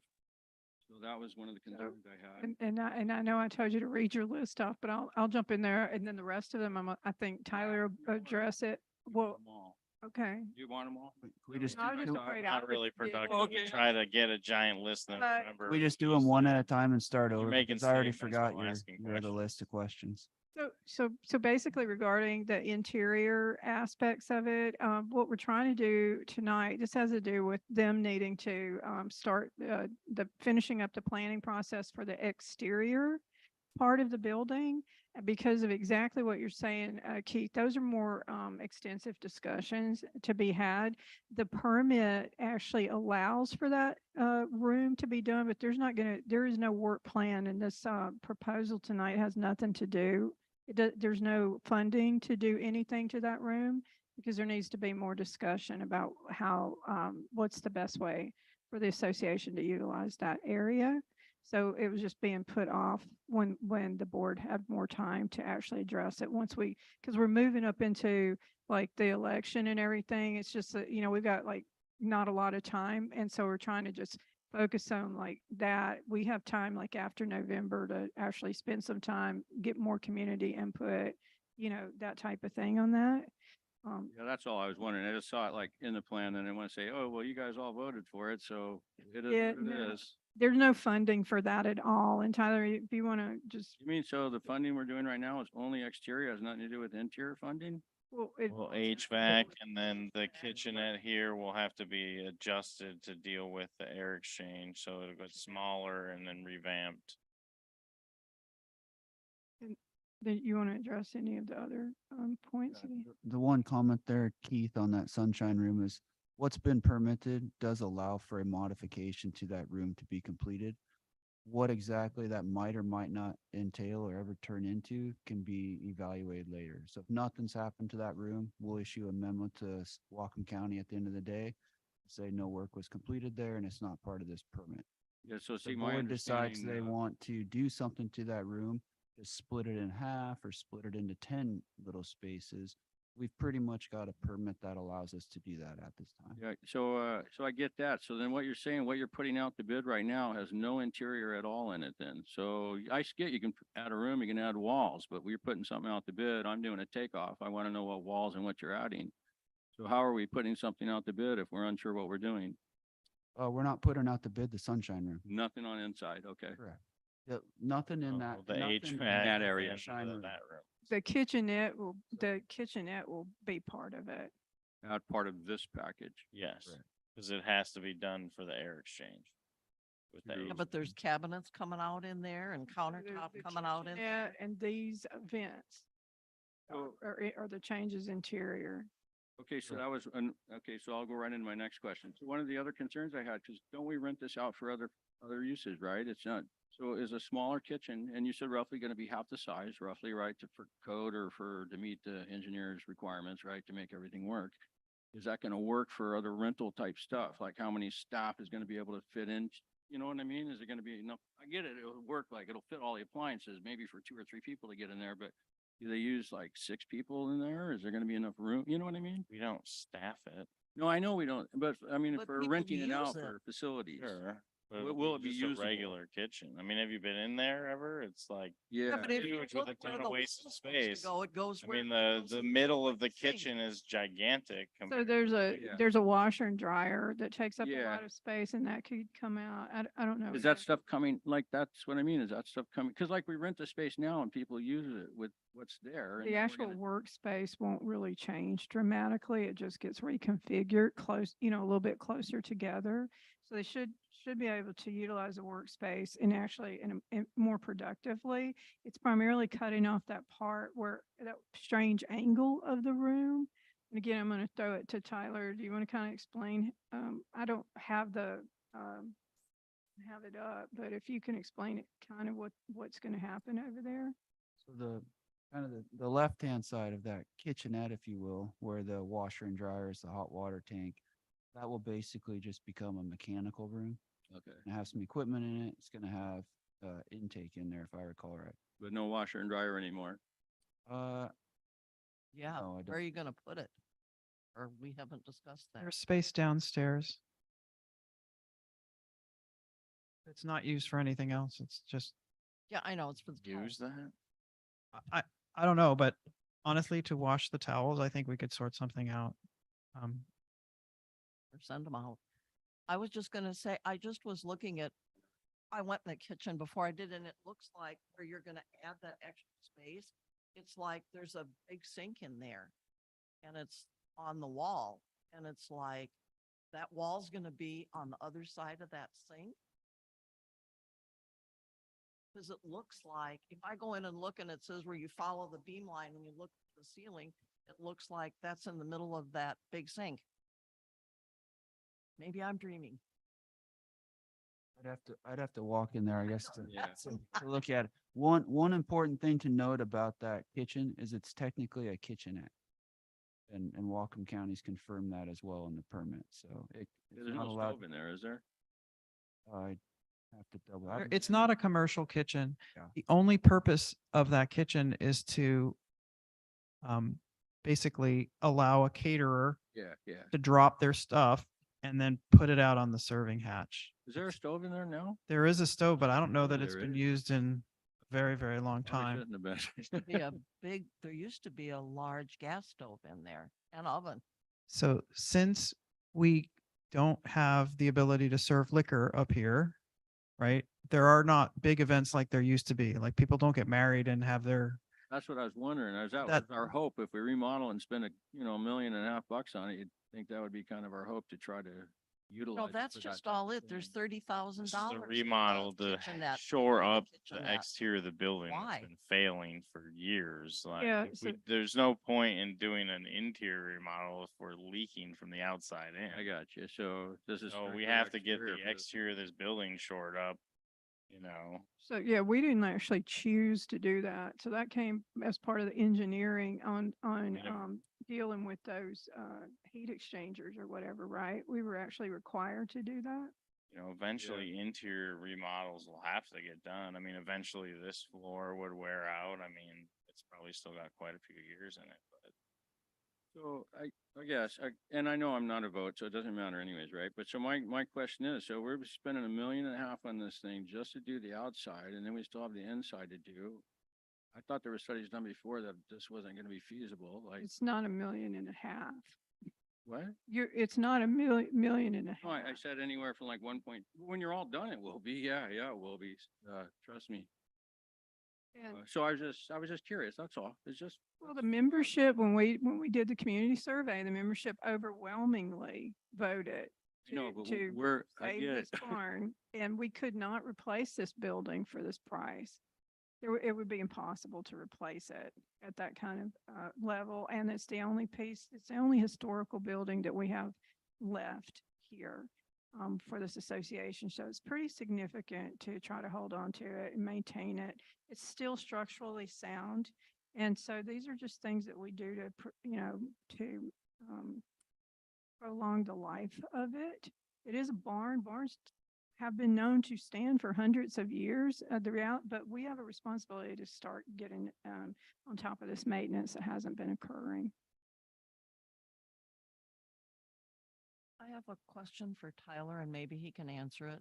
I maybe know the answer already, but if I may ask it, please. Mr. President. Oh, on the second page, the first line, on the second page of your estimate thing, it says the budget below, which is the next page for me, contains some allowance for repairs. I don't see anything for repairs other than that contingency. I kind of expected to see a line that said repairs where in the construction estimate, I don't see it. The prices that we've put together for the siding replacement have a couple extra dollars a square foot in it. Okay. Is I that just didn't see- adequate? I just We- didn't see it anywhere. It wasn't specifically broken out. The consultants helped put together the estimates, and I have numerous email chains going back and forth on what values should we use. And then rather than bore you guys with many, many pages of what should we use, Well, I know we sometimes summarized it. I've seen your bids when you put them out and that there will be a line that says specifically repairs. And that's what I was expecting to see. Thank you. Correct. So when we go to bid and come back for a contract, you will see much more detail than what you see right here. Okay, thank you. Keith, did you get all your questions answered?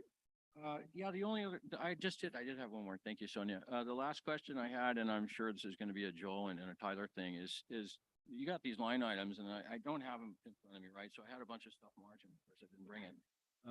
So all the line items, a lot of them are just dollars, right? To put in there because it's a budget number. I assume that'll be checked with actual invoices, right? You'll come in if you have 56,000, say for electrical or something like that, and it comes back at 48 or 52,000, it'll be adjusted accordingly, right? We just don't go, oh yeah, 56,000 electric's done and they get paid 56,000. Yeah, I'll say yes and no. So what will happen is we're requesting that the project receive funding. I'm sorry. We're requesting that the project receive funding from the board. Yep. If the board decides to move forward with this, and we will prepare a detailed bid package that will be issued to numerous contractors to bid on. Then the low bid, generally speaking, the low bid will be who will recommend to the board. And the contractor that is through the bidding process, there'll be a bid form. And say there's an electrical item on there and they'll have quoted 40,000. I'm just going to pick a number. And if they complete the electrical and they're the low bidder and there's no changes to it where we haven't had to issue any change orders and they haven't done anything that would reduce that value, then they would get paid the $40,000. But that's all addressed through the bidding process. So the numbers that you see on here are our best predictions at this time. Okay. Of where the market's going to come back with the actual bids. But you guys will see the actual bids like we commonly do with a bid tabulation and be able to see how many contractors bid and how they all compare on the different line items. And then the low bidder, though, is ultimately what we'll pay. Perfect. All right, thank you. Yeah, they'll get little bid items and they'll get paid through unit prices, different materials pay by, linear foot or square foot or could be lump sum. Some things are paid lump sum, like a lot of times electrical stuff like that. Change orders come back to the board. Unless they're like within that contingency, but over anything that's over that, right? Okay. And to answer your one question about air conditioning, Keith, we pursued it with Whatcom County, but it's not that it's not an option, but we'd have to bring the entire building up to energy code, and that would add a substantial cost. Well, that's one of the concerns, right? The building's that old, it's so hard and costs so much to bring it up to energy. That's a problem, right? That the building's that old that needs to be replaced and, redone, right? Because the envelope can't meet current energy codes. That's an issue just a concern I have. And I know you think of that stuff. Anybody in construction would, right? So that's all. So I'd like to point out that there's another building right next door that's actually going to be getting replaced. And part of the plan of whatever we do with that, that building's going to have the ability, it'll have that same footprint. It's a huge footprint. And that building can be made energy efficient and have all of these things, or it can also be retrofitted.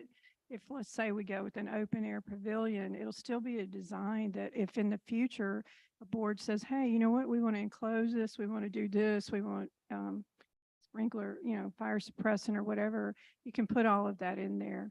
So, so that'll that offsets a little bit. So we still are able to keep this building historically, but realistically, I think we all know at some point we're going to have to do something with it. Not anytime soon, but one day the fitness center is going to need to be moved out of that area. It's just not, it's at a certain point, it won't be cost efficient to continue operating this building with this many people in it and this much power going in and out of it.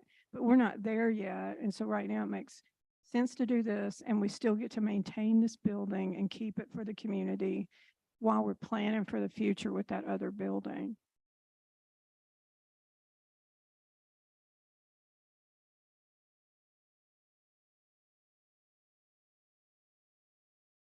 AJ? Sorry, I have documents up, not Zoom. Go ahead, Nate. Okay, just a comment about the Sunshine Room. When we became open to the public, because we changed our nonprofit status, the idea of that drop in and out of a playroom for children died. It takes a staff member to supervise that.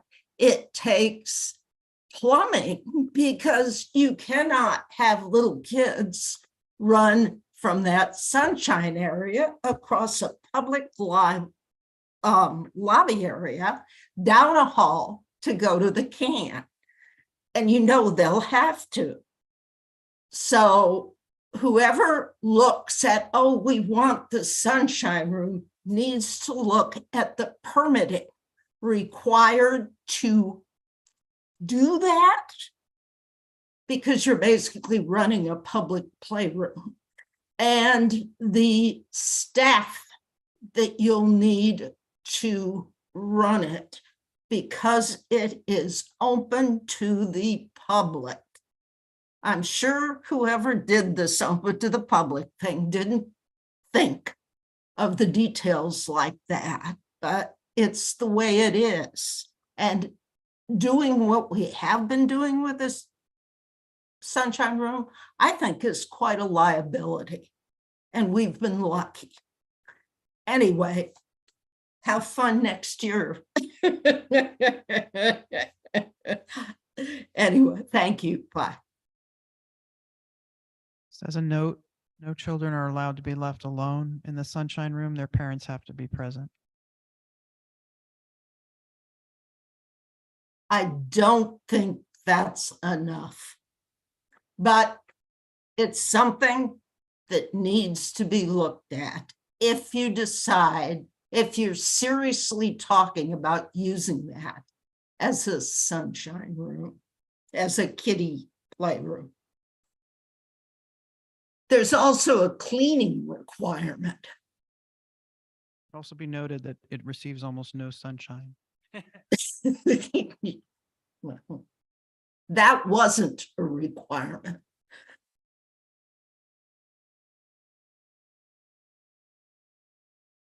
There's flat roof, we could put in skylights. Skylights on a flat roof sound like a leak waiting to happen to me. Better get in some extra torch down around those. Do we have any other discussion? Otherwise, I'm gonna propose two motions and one to change the name of the project to appease everyone, and then one to add funding. Joel, are you okay with leaving this code and just changing the name on the code, or do you want to create a new capital code for this? Well, it doesn't really make any difference to me one way or the other. Like when I go to close all of this stuff out into property, plant, equipment, it'll become a building asset improvement. So.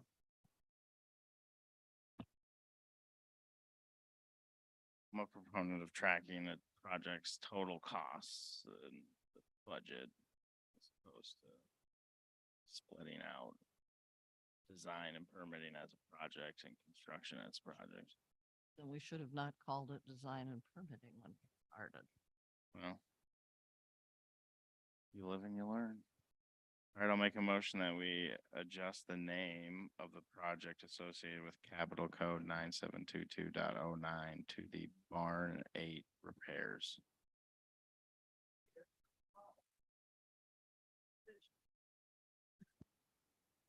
To the Barn 8 refurbishment. Is that good? Remodel sounds interior to me. Yeah, I don't want to overdo it. Or, yeah, let's see refurbishment. Go a second. Second. All those in favor of that? All right, that passes. So we have Brian has joined us now. Yeah, I voted yes. Noted for the meeting minutes. And that passed unanimously. All right, and I'll make a second motion then that the board of directors approve a change order allocating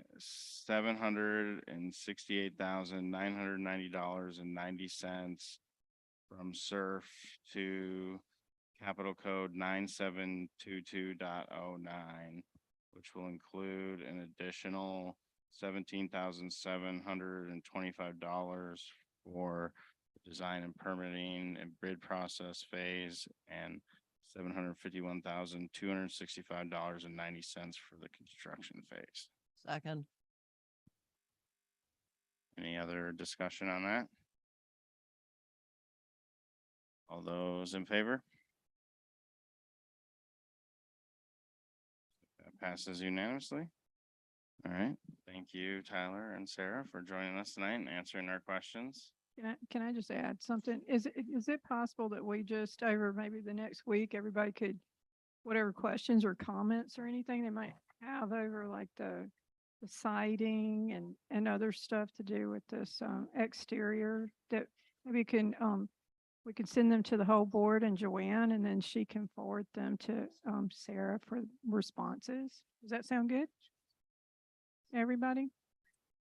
Nobody's.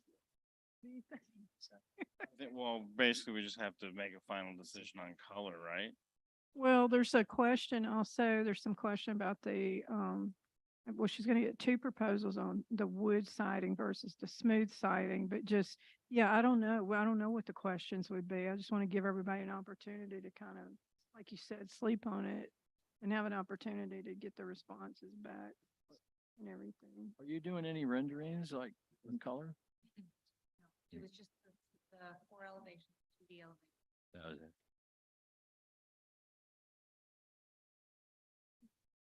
Just a thought. Yeah, I mean, obviously, if anyone has any additional questions, I think they can email the board and Joanne, and we'll try to address those. And then I think people should look at the colors, and we should continue to have that discussion moving forward.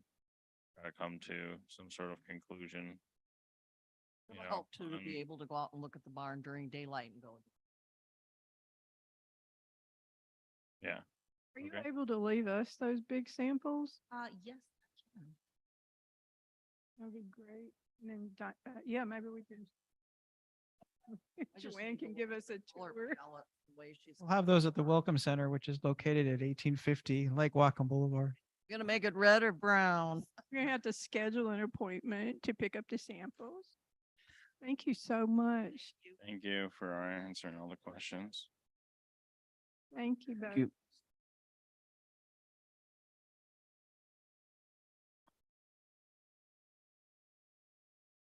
All right, we went a little out of order there with doing 6B first, so we'll circle back now to 6A, which is capital request for the backhoe. Pass it to Joanne. Okay, so the purpose of this is to request funding approval for repairing the Cat Backhoe 420E, also known as Asset 1012. We'd like to change that number on that asset.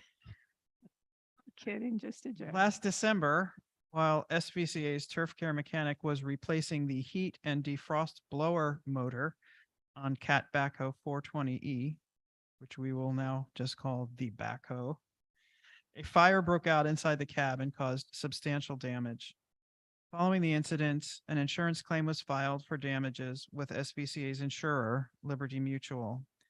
The backhoe was then transported to a certified Caterpillar Repair Center, NC Machinery in Mount Vernon, Washington, and was dismantled to determine the amount of damage incurred. After subtracting SVCA's deductible and non-recoverable depreciation from the total estimated cost of the repair, Liberty Mutual Insurance is compensating SVCA a total of $28,772.63. The estimated cost of the repair from NC Machinery is $52,463.48. SVCA's deductible is $5,000 and the non-recoverable depreciation is $19,371.61. Attached is the estimate from NC Machinery to complete these repairs. Based on investigative work completed to date, this estimate is believed to be accurate, but it is possible that additional items will come up during reassembly that would require additional repairs. The backhoe is a primary piece of equipment for SVCA maintenance staff. It is utilized for a variety of tasks such as road maintenance, stormwater conveyance work, emergency response, and tree removal.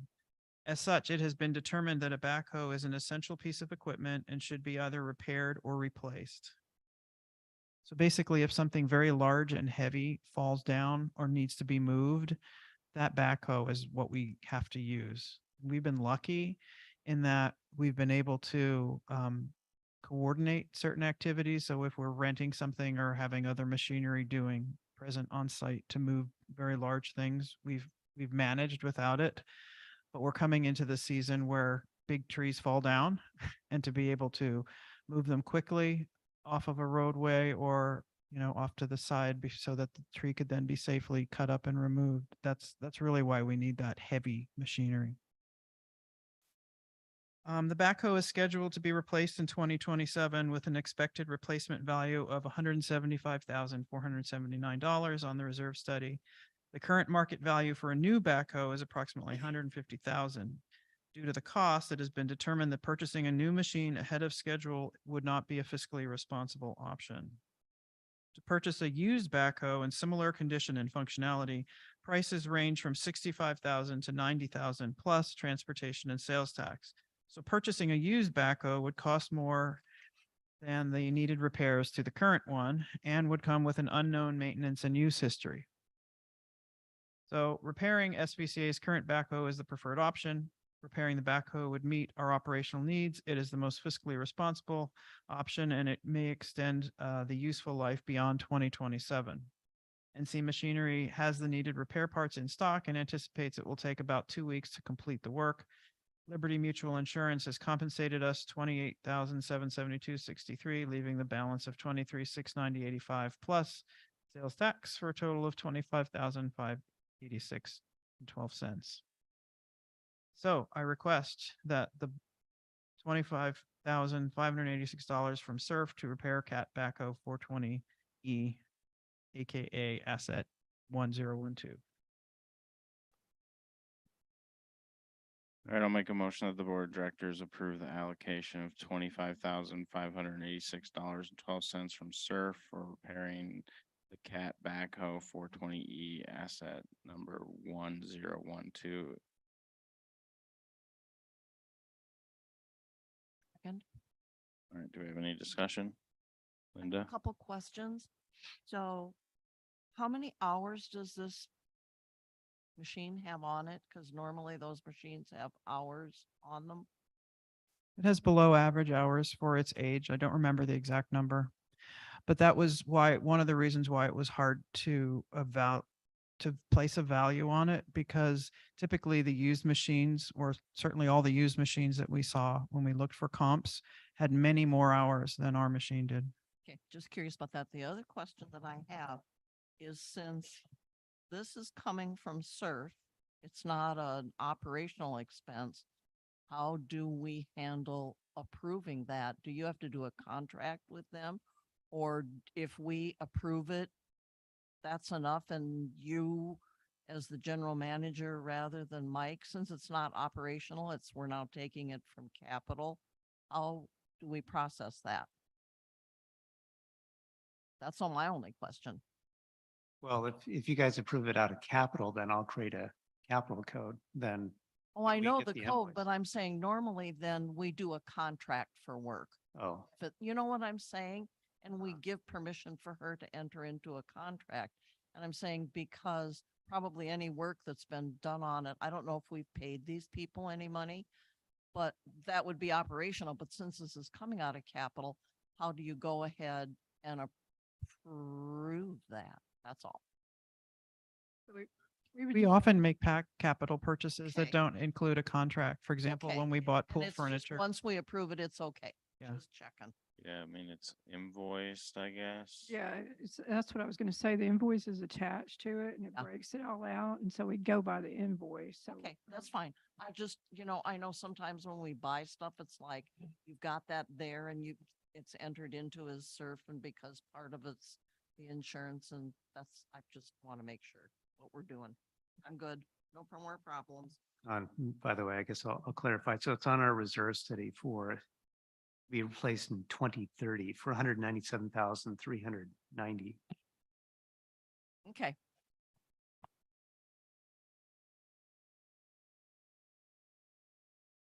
I guess, yeah, because like if we took a. What? Like if we did like maintenance on a vehicle or something. Paid and invoiced, that Yeah. company normally sign contracts. No, Yeah. they've given us an estimate. It's a good faith estimate. If they encounter anything while they're reassembling it, they will let us know. But at that point, we're kind of stuck, right? Because we're not going to leave it there in the shop. it's been there a long time already. Yeah.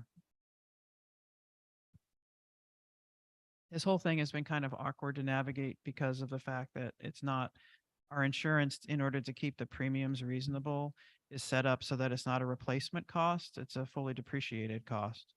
And I'm told that that's very common for heavy equipment. And it's a good choice based on keeping those premiums low, but then it's not such a great choice when you actually have an accident. Okay. Any other discussion? Hearing none, we'll call the question. Motion on the table was that the board of directors approve the allocation of $25,586.12 from the SURF account for repairing the cat backhoe 420E asset number 1012. All those in favor? It passes unanimously. All right. The next item on the agenda is a request for approval of the 2024 golf fees. Thanks. The purpose, as AJ said, is to request approval of proposed increases to golf fees for next year, 2024. The golf department begins to advertise annual memberships in the fall and offers incentives to individuals to sign up early. This advertising requires that 2024 fees be approved in advance of the new year. In 2023, annual membership fees were increased an average of 5.4%, and monthly fees were increased an average of 7.8%. Daily fees were also increased on average between 5 and 6%. For 2024, the proposed increase for fees is again about 5% and daily fees a little less than 7%. Considering that golf revenues are significantly above expectation this year, the fee increases did not have a noticeable impact on revenue. The modest increases suggested for 2024 reflect rising costs of labor and materials for managing and maintaining the course and will keep Sudden Valley's costs in line and competitive with the surrounding courses. The specific fees proposed are shown in the attached table. My request is that the board approve the proposed golf fee increases for 2024. All right, I'll make a motion that the Sun Valley Board of Directors approve the proposed golf fee increases for 2024. Second. Any discussion? Well, I didn't hear how much they're proposing to increase this. Well, the back of the back of the memo has, The table. it's a really long set of fees. Yeah, there's a bunch of different fees. So it's, Generally speaking, 5 to 7%. Okay, that's, okay. Yeah, it's all in line with that. And the only weird one is foot golf is apparently less expensive next year. Slightly. I didn't understand that, but I simply accepted it. Throw out that disc golf should be there instead of foot golf. Stu, is your hand raised or was that just a relic? That's my hand being raised. A lot of golf courses for daily fees are going to dynamic pricing. Dynamic pricing. Since I'm a member, I don't really look at the daily rates, but do we use dynamic pricing? And if we don't, has it been considered? We do not use dynamic pricing and we would have to upgrade the software in order to do dynamic pricing. So that if it's a sunny, warm day, I guess we could charge more, kind of like the arbitrage system for the toll lanes on 405. There's a lot of Yeah. mechanics behind that. So no, we haven't considered it. It usually has to do with how many tee times are reserved is what dictates the actual cost for the golf. But I was just curious if it's been considered or not. Do you like that? I mean, when you go to other courses, is that attractive to you as a golfer? Pay more if it's busy. Is that what you're saying? Yeah, that's typically the way the golf courses are being run nowadays. Actually, I do not really favor that. But I also don't play during prime time usually, so I usually play in off hours, so it doesn't really affect me that much. so Brian put these forward, but it's certainly something that we can ask him. But yeah, this is a price. He put forward all this schedule and everything. So Yeah, I'm pretty sure most of the courses close to us, like Lake Padden, probably Shefskin, and it's the one that I hate, but I don't remember. North Bellingham. I think they all use dynamic pricing, so it's not an uncommon thing. So maybe we can ask Brian to just put something together, at least maybe at the next time you do a general manager report or something, just let us know why is he choosing not to do that? It might be interesting to, look at if the courses have them, like the statistics, whether the dynamic pricing and the increase the cost when it's busy reduces the number of people that actually golf during that time or not. I really don't know that much about it. I just know a lot of courses do it. I don't know anything about I played disc golf, so golf. I think that's a good, I think it's. Summertime. It's when it's raining. I can look into it. I'm almost positive that our software won't support that. And that would be a significant additional expense plus an upheaval, but yeah, I can look into it for sure. I think it's something to consider, and if it makes sense, if we figure out a cost analysis, if it's really just all about the software and we aren't really prohibiting people from play, like we're not discouraging play. Yeah, maybe something to look at in the future to address. I think that's a good point, Stu. Any other discussion? All right, we'll call the question. The motion on the table was the Sun Valley Board of Directors approve the proposed golf fee increases for 2024. All those in favor? Passes unanimously. All right, so we'll move on to item 6D, which is scheduling. So there's a number of meetings. Yeah, that's last. Going through the list.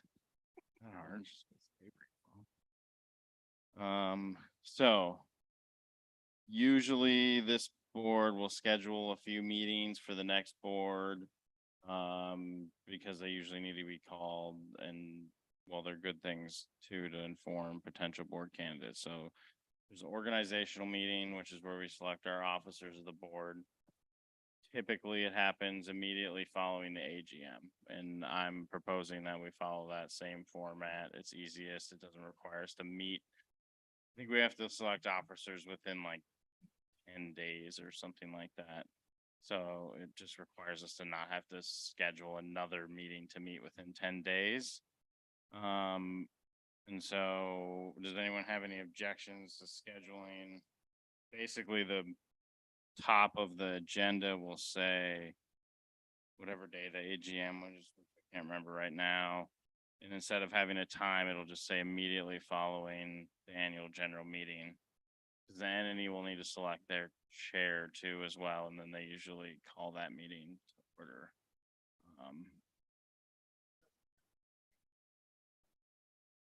Yeah.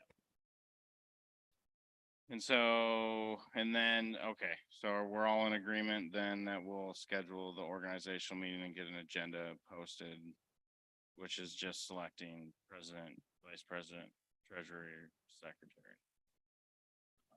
That'll be the only agenda items. Any objections to that? All right, so it looks like we're all good with that. Then, so there's the board orientation and November and December meetings, and I want to make a suggestion that kind of encompasses all of that. Typically, we don't try to do 2 meetings in November or December because we have holidays.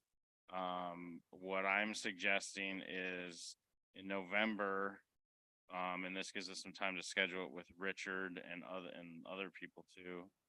No, the third Thursday, it was the third, right? The third Thursday in November, we have a board orientation as part of our regular November board meeting.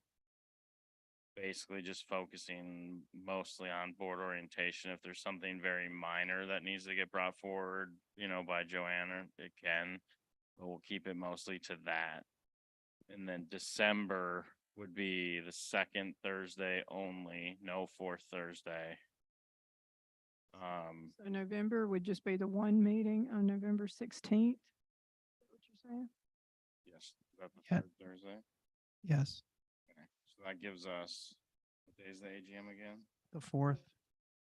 So that's still 2 meetings, but the organizational meeting is on the 4th, and then you have almost 2 weeks until the first orientation. That's a week before Thanksgiving, so we're avoiding that week. And then the December one would just be the second Thursday of December. No 4th Thursday meeting because that's Christmas. We don't want to do, I don't even want to push. A lot of people do bigger trips over Christmas, so I don't even want to push that 3rd week in December. So that's the 14th of December 14th of December and the 16th. of November. Does anybody have any? And then the December meeting would be the first regular meeting where we would do any actual business if need be. Usually it's pretty light. You need to do business on the November meeting. You need certification of the AGM. Yeah, That has to be done. yeah. And that's even going long. Usually it's within 10 days of the election. But And- I'm saying if we're just having one meeting, then that has to be on that agenda. Just to be clear, whoever's the next president next year would call and post an agenda for that meeting. We're just simply scheduling it. So us as board members who will continue, and then the 5 potential candidates who may be elected can put that on their calendars. It's just, know it's that something those we are have to do. And since we're all sitting here, So, I'm putting it out there that that's something that's going to have to be done as a chair of M&E that always had to, and sometimes it would end up really close to where you barely got all your stuff together to be able to present it, but it is something that has to be done at the November AGM, no matter who is president. Could be Mickey Mouse. I've made a note of that. Thanks, Joanne. last night's- AJ, you don't stay in charge until January? No. No, the organizational meeting immediately following the AGM will select new officers every year. That's what we do. So So, yeah, I'll work with Joanne to get an agenda posted for the organizational meeting and scheduled. We'll get at least the meeting dates posted for the November, December, but no agendas posted for those. That'll be done when it's time to post those agendas. And then I guess it's not on here, but I also wanted to confirm next year's board meetings, second and fourth Thursday of every month at 7 PM. Everyone wants to continue with the same schedule we've always used here. I think it's, Sam, do you want to continue meeting on Thursday nights? Two times, second and fourth? I think it's best to just keep that. So Comment. I have no Zoom, so. Yeah, Sam is waving at us. Oh, Sam? Oh, well, I had a thought that we could do something big and bold. Thursday night sucks a lot of times. Friday's out of the question there. And Thursday night, 2 people are taking off for Friday, Saturday, Sundays. And there is also an idea behind what I'm about to say as far as having some time to get those agendas out. So I'm proposing that we do Tuesday nights, which means now you've recovered from your weekends. Monday's gone by, and the people in the office can put their stuff together and they could get an agenda out No, you're on wrong. You're on right, Friday. on Sunday night. Yeah, And we have possibility of being able to look at information on the weekend. He's basically saying require the agenda to be out on Friday as opposed to. Well, we can talk about that, but I would suggest not having Tuesday meetings because that requires board agendas to be posted on Sunday nights or earlier. But if it's coming down to the wire, then you're forcing your president, your general manager to work Sunday nights to get things ready for the board. And well, I'm pretty sure I can speak for Joanne on this one. Sherry said she would prefer to not do that, and I don't blame her. But we could certainly, attempt to try to get to a point where we're trying to get maybe agendas out on like Friday before instead of the Tuesday or that Thursday meeting. So there's closer to a week. Plus then there's also a weekend to look at things, We used to only have one board meeting a month. It hasn't always been 2 board meetings. I think it's a month. good practice to schedule too, in case they're needed, because they're the regular ones and we don't need to like do any special announcements or anything like that. And then if we don't need them, not really a big deal. We're just. I'm just saying, we used to only meet. and I it would was love usually to get later to a in the point where we month, meet once a get the month Financials in. or quarterly.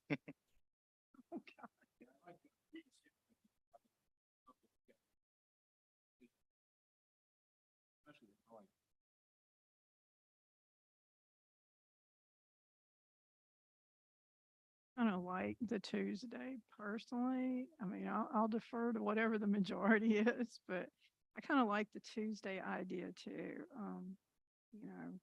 Because we're all in work. I did that. I was the chair long range planning and did Tuesdays and I hated it because everything had to then just be done on Friday anyways. So, because yeah, and it was always a struggle. And then if I wasn't able to get it done or get it ready, then it's like, now you're struggling and now you're, begging and pleading with staff on a weekend. I guess I don't think it's good to change. Been third Thursday for what, 20 years? Maybe, I don't know. Linda maybe is the only one here would know when the last time it was different.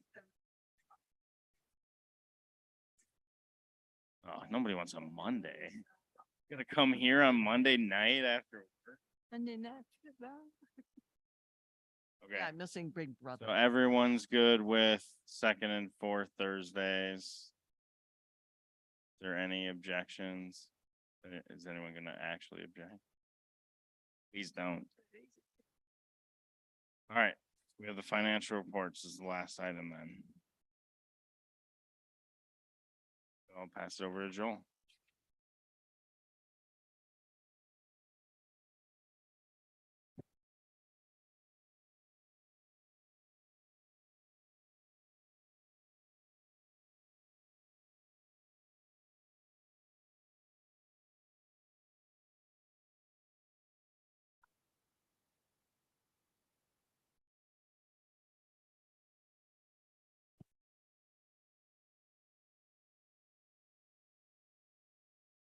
So, so I guess the last one I did was May, but well, I mean, I sent out June last month, so obviously we have July. We'll just skip ahead to July anyways, because that's what's on the agenda.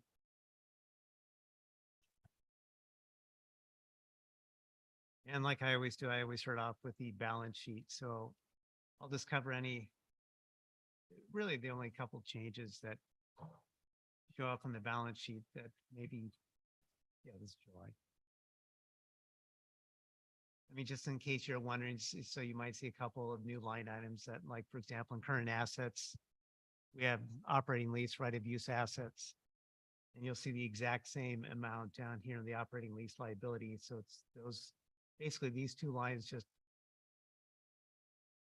they just cancel each other out. And all this is just, it's a new accounting standards codification that applies to all financial statements, basically issued audited financial statements for us based for the year 2022. So the year end 2022. So I had to make some, when I did the last audit adjustments in our books before I sent it out to the auditors, these are some of the last adjustments I made. So that's why they're now popping up in our financial statements in 2023 that reach back into 2022. So you'll see it, and basically all this is just, well, actually, I'll talk about this. The finance lease, this used to be called a capital lease.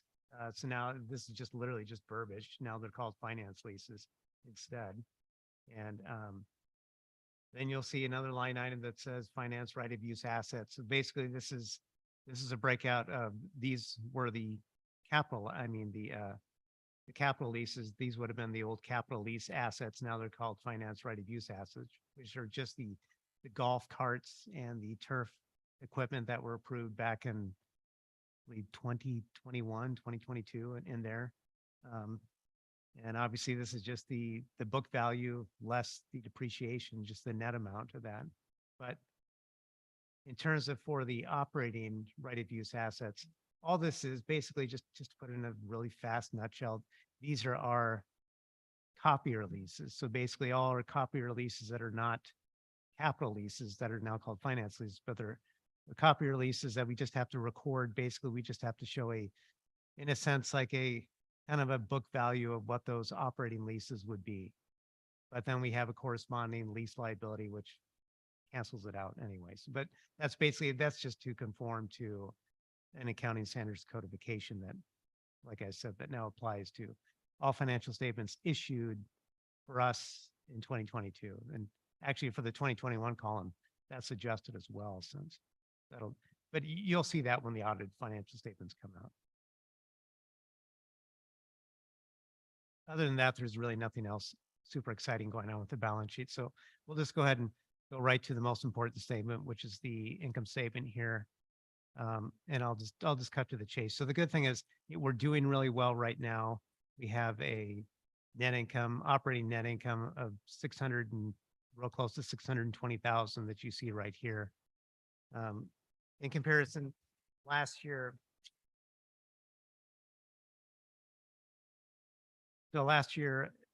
July 2022, year to date, we had about $191,325,000 in operating net income. So obviously we're doing better than we were back in July, which is great. We're 382,000 better than budget for year to date operating income. Now, in terms of the collection rate, obviously our budgeted collection rate is 95%. So we're clocking in at 97.5%, which is fantastic. So last year, like July of 2022, we were at 96.8%. And now July of 2023, we're at 97.5%. So July 2022, we were 96.8% year to date. And we ended out year at December 2022 at 97.6%. So we're already now at 97.5% at the end of July. And actually, I've already calculated August collection rate year to date. The August collection rate is actually ticked up a little even more to 97.6%, which is what we ended out the year in 2022. So collection rate, we're doing really well. And like I've said before, and I'll just say it again really quickly for people who are wondering, what does that mean collection rate wise? Since we budgeted 95%, for every 1% that we have over 95% at year end. So like, for example, just keep it simple. If we were at 96%, that would mean operations would take an additional 23,600. Surf would take an additional 13,500. These are rounded. Roads would take an additional 13,900. But so for every 1% over that 95%, we'll take in that much to those additional, to all those various funds.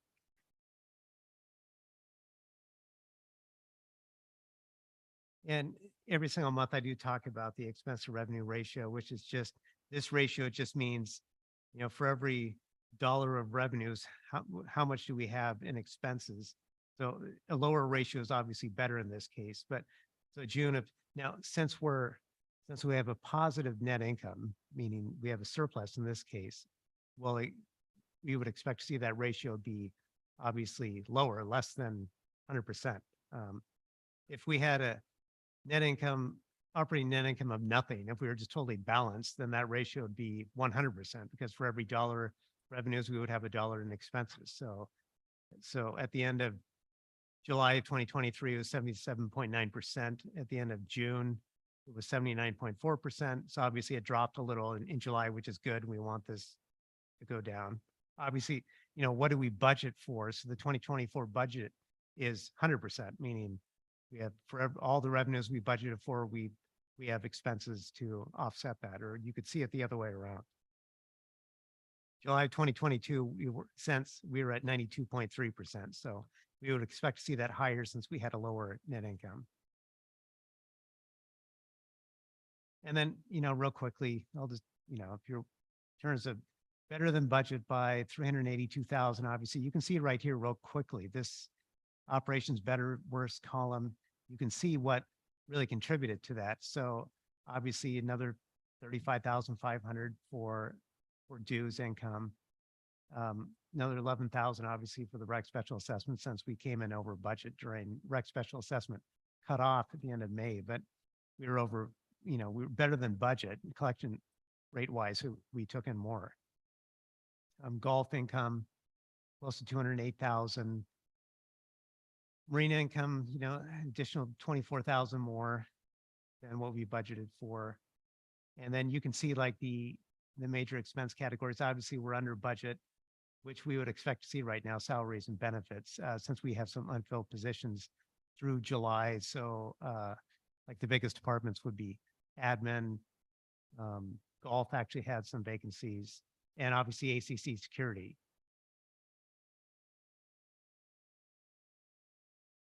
So in total, the total expenses, we were better than budget. Our expenses were literally 43,000 less than what we budgeted to be at in total. So if I go to the next page, this capital reserve funding page, or just basically the capital reserve page, showing the surf, roads, mailbox, and all the major funds. Emergency or UDRs is the other big one. So, and then obviously it starts off with the 3.2 million at the beginning of the year. So if we went back to the balance sheet for SURF, we would see 3.2 million there. And then we have an ending amount of 3,464,000. If I go back to this sheet, there it is at the end of July of 2023. Then obviously we had dues, basically interest income coming in, all our expenditures. So this is all the checks that we wrote, or all the money that went out the door for capital projects, SURF loan payments, anything that was approved to go through SURF. And then the next most important number, or excuse me, down here. Obviously, that's the next most important number, the obligated expenses holdings. That's basically, so all the projects that the board has approved on that capital spreadsheet. So basically, this is how much we have that we're basically on the hook for in terms of what we expect to pay terms of the leftover amount that we have yet to pay on the budgeted amounts. $877,040 for SURF, $741,000 for roads, and just about $15,500 for some UDR. And then we have of course, I talked about this during like the capital budgeting.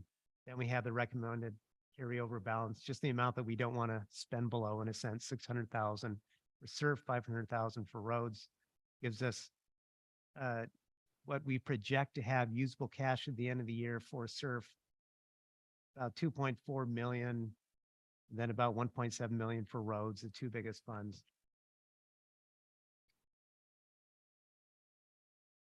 Which means that SURF, so last year at the end of July, we had about 2.6 million. So SURF is down a little.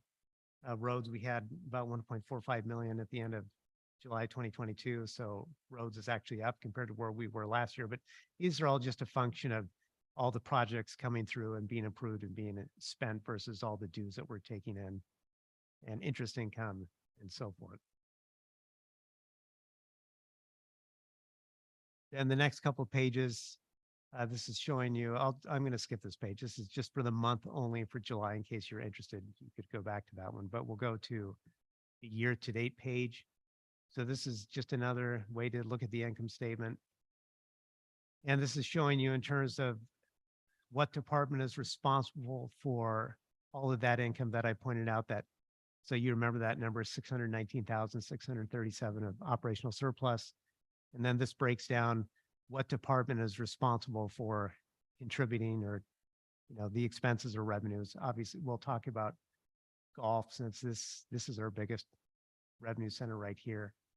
But so in terms of actual revenues for golf, this is year to date, obviously January through July, we had 931,636 in revenues. Golf is doing well. Golf is doing better. Golf did really well last year. They had their best year last year, as you can remember. And golf so far is tracking even better this year than they were to last year. So last year they had revenues through July of 746,422, and obviously they're $185,000, a little over that. Obviously better than where they were last year at this time. The combined expenses, which is just the salary expenses right here, and then the other expenses here, come out to 671,482. Last year, those two combined about 557,234. So their expenses were up by 114,000 as well. However, the bottom line is the operating income for golf, 260,154 through July. Last year, they had 189,188. So they're better than last year, year to date, this year than last year by real close to 71,000. So they're better than budget this year by real close to 186,000. You can see last year they were better than budget by 41,000. So golf is doing really well, better than even last year. But I would say in terms of, I think that pretty adequately sums up like the financial position right now for Sudden Valley. If anyone had any questions about these numbers at all. Linda? Yeah. So you- Okay. Balance sheet, how are we doing with the holding account, as far as contacting people? I know we've reached out, we still got money left in there. And I just wondered, how are we doing with that? I see with the 2023, you can actually look and see people that were paid and stuff. Yeah. Is that just dribbling off yeah. or all the time? Yeah, it's actually, so we've, let's see here.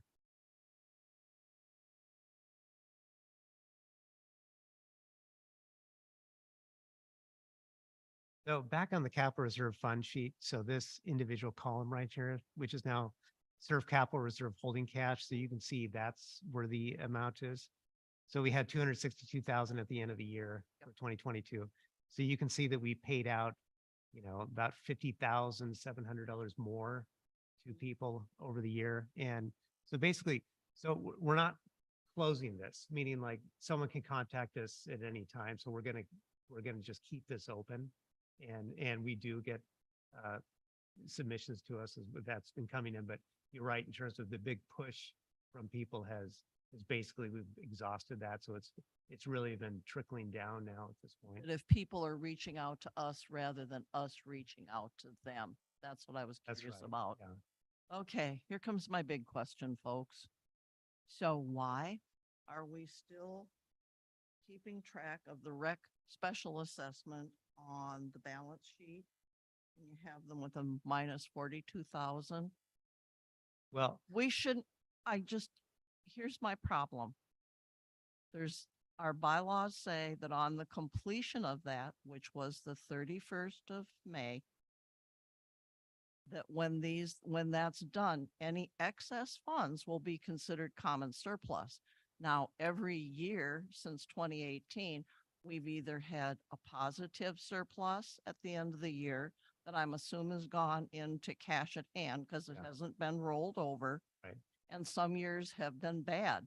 But if I add up all those years and I go to May, there's $155,011 that's excess.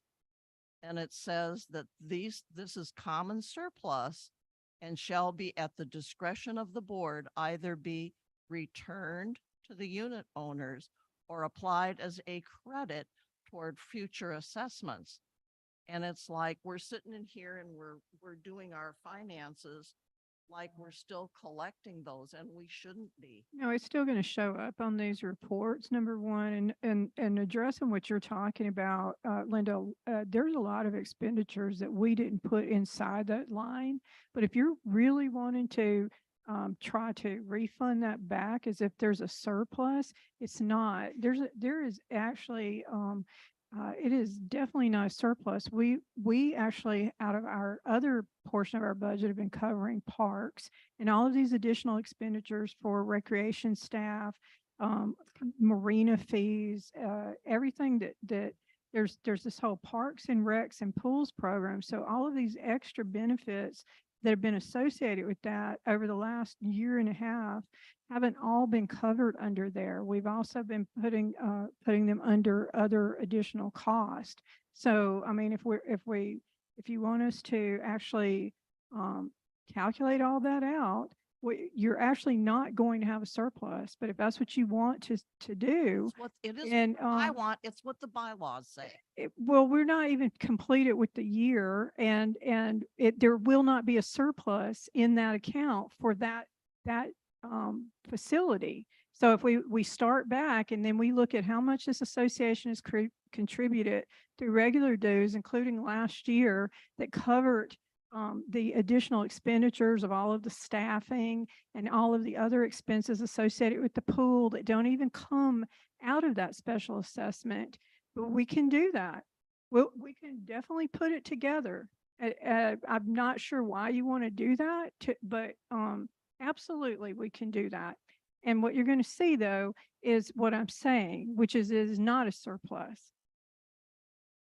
Well, I'm saying these are all the financials that are submitted, have been submitted every year since they're done. And if you're going to say, well, we did this and we did that, then that should have been there then. I'm saying there's a reason. And actually, if I'm not mistaken, this is part of that whole thing that we all did about limiting dues and what was done with different stuff. And I'm saying, So the problem with special assessments is that special assessment actually wasn't even legal. And it is still not Sonia, legal. I can't help- Here's I the can't help issue, that though. You think it's not It's legal. not, I didn't think that. That actually is the law. And so it should have never been implemented. Our budgeting should never be impacted by a member petition. Members aren't privy to all of the needs and the budgeting that's required for this association. And there's a reason that the law does not allow it. And that should never have been allowed to be put forward. And because of that, the law actually is written differently now, and it very specifically does not allow member-based petitions. Absolutely. So we could have actually rejected and stopped taking the special assessment when that law changed. We could have done that. So at this point, what you're saying is, well, but now I want to do this and okay, It isn't that I so want to do that's this. fine. It's what our bylaws say. And as the That's fine. treasurer and as a director of the board, you should be following the bylaws. Then Am what I we should wrong have about done is that? actually taken it back and actually said, you know what, we're going to end the special assessment Then because you it's should- not even then a you should legal have done thing. that. Don't But what we argue the did is point we to went me. ahead, We're but here we don't now budget. with the numbers that you have been provided every year since. So we you're actually started trying to this. say we shouldn't even be reporting it. You're It not even shouldn't like, be yes, any we longer. It's 100, the special it's assessment. still money we collected this year. Part of This our isn't audited regular. financial Now, it's statements. been It regular. doesn't mean that we since don't, we June. still have to report them the way we collected them. So that You won't do change. The money you're collecting right now.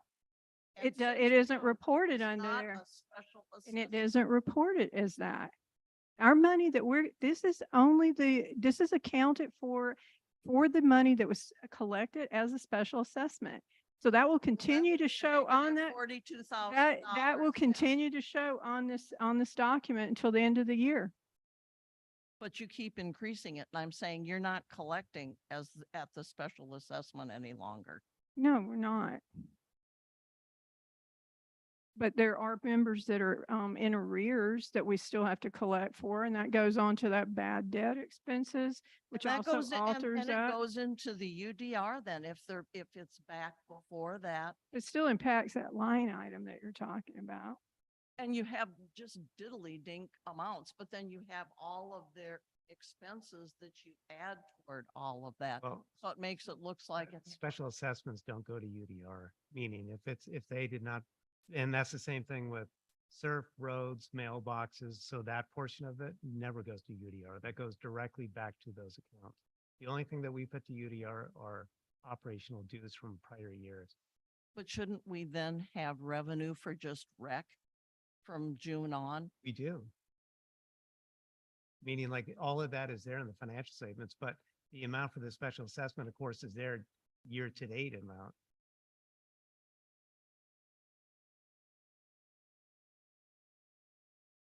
I don't see anything where it says for rec in just our regular operational thing.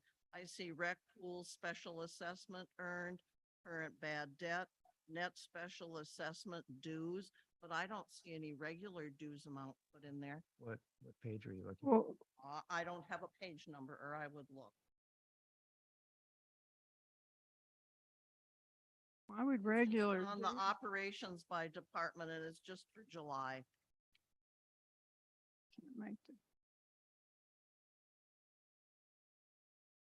Wasn't there expenditures in July out of the rec department? I can't. pull Um, it. It Okay. says this, it gives the salaries, it Yeah. gives whether it's over or under, it gives their expenses, but it doesn't just have regular dues that we're paying into rec right now. Because it's says not, special- that's not It how, says net special assessment. We're because not, that's not we how you do don't have that, Lynn. dues going to rec right now, meaning like it's just regular dues, like operating dues. Right, those are, that just is, just that's kind the of- whole It's like budget. what now this statement that you're looking at, the operations by department. So you see special assessments earned and then skip down to the rec pools parks revenue. That's the rec pools parks revenue for the year, 32,424. So the dues thing that you're talking about then becomes it becomes part of the regular operational budget. So what you're going to see is under the departments, you'll see the expenditures. And the expenditures are just covered under regular operational expenses. It's just weird that it keeps going in there, and in theory, was over in May. It's Well, really true, it was over in May, but that 182,163, Yeah, it's literally the amount collected through May, with the exception of like little piddly amounts last month and this month, just due to like people settling accounts and stuff like that through accounts receivable. If you netted it together, it'd be possibly like I don't know, like a couple $100 or something like that. But that's just, when people pay their dues late or whatever, or accounts that are settled out, homes sold or whatever, just spillover type stuff. But that amount is just really minuscule. But we would expect to see little tiny changes like that happen throughout the year. But this 182,163 that you see, that's only like at the end of May, we did not charge anyone for the rec special assessment, meaning after May, that stopped. I'll go look at the GL. It'll explain to me. Yeah. Yeah, because it's just, in theory, you know, like you say, other than people that are late or are paying up, it should all just be dues, not anything that's actually, because you know, Yeah. like here you have the, you know, in the month of July, this, what is it? Can you show her how on the July statement, it actually comes out of the regular operational budget, just like all of our other departments. So it's going to show It that has way. So actual it's not a, it actually has rec special, net special rec assessment. And right, but why that's just it's a confusing. it's just a carryover amount that's going to show until the end of the year. We actually have to do that. That's just an accounting. I mean, this, The county software is going to carry that. maybe to- this text might be a little too small to see like on the screen, but basically, you know, like the 30-some page report that you can get from the Uh-huh. finance committee website. So if you go to like deep into it around, well, exactly page 24, this is the combined rec pools parks income statement, kind of like how we have the combined golf and turf income Yeah. statement. So you see right here, you see this first column is for the month only, the rec special assessment. You see how it came out to 286. This Mhm. is just people's accounts settling out. But year to date, you see how it's 183,432. But that's basically all of that came in through May. So after May, this rec special assessment All right. cut off completely. Does that make sense? Yeah. to me? Other than the little things that are trickling in now, that positive number is what you're looking at for the year that that ended in May. Yeah. Okay. Yeah. Like, for example, like if I sent you your account statement, like of your dues, you would see like the different, each month, the individual charges, operations, roads, surf, mailboxes, whatever. You would see, and then you'd see one there for rec special assessment. You would see that May was the last month that was charged. After that, that code just dropped off altogether. Okay. So So what we could do, Linda, to satisfy this is that to do an accounting that's actually going to show the expenditures and the revenue. Because right now that's primarily showing the revenue. And that's what you're talking about.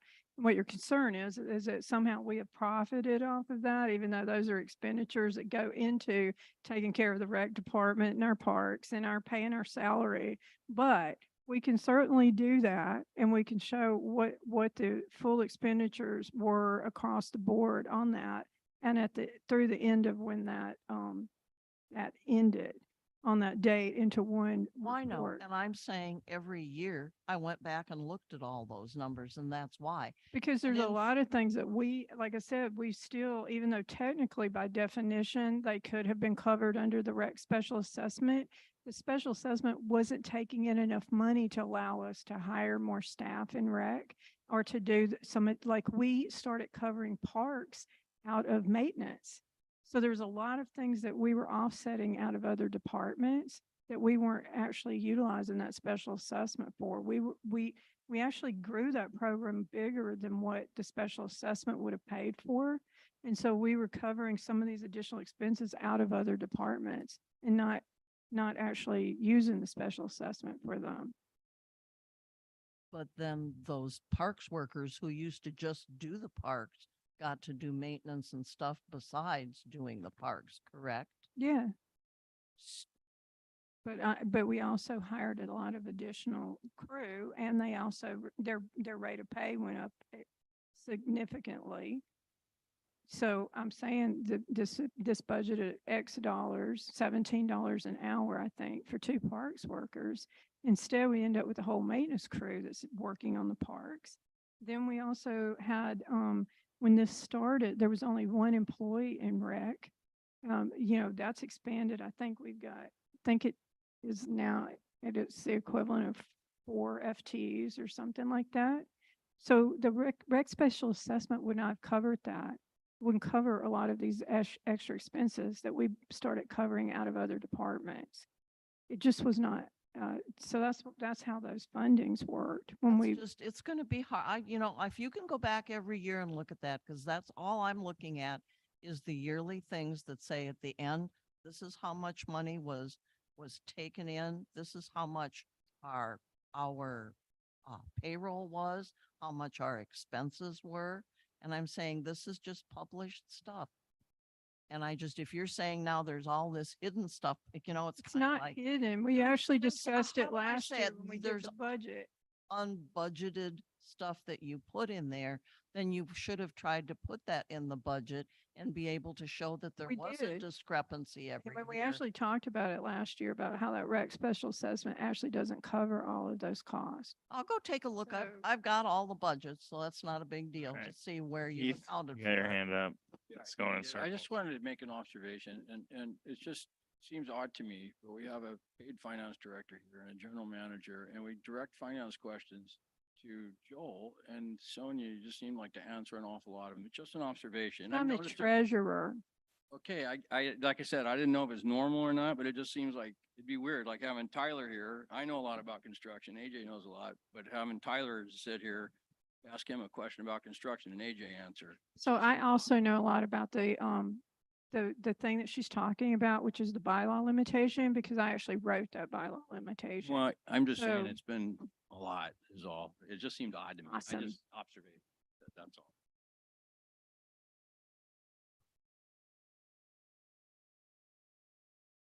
Quality observation. All right, this meeting's agenda. Adjourned.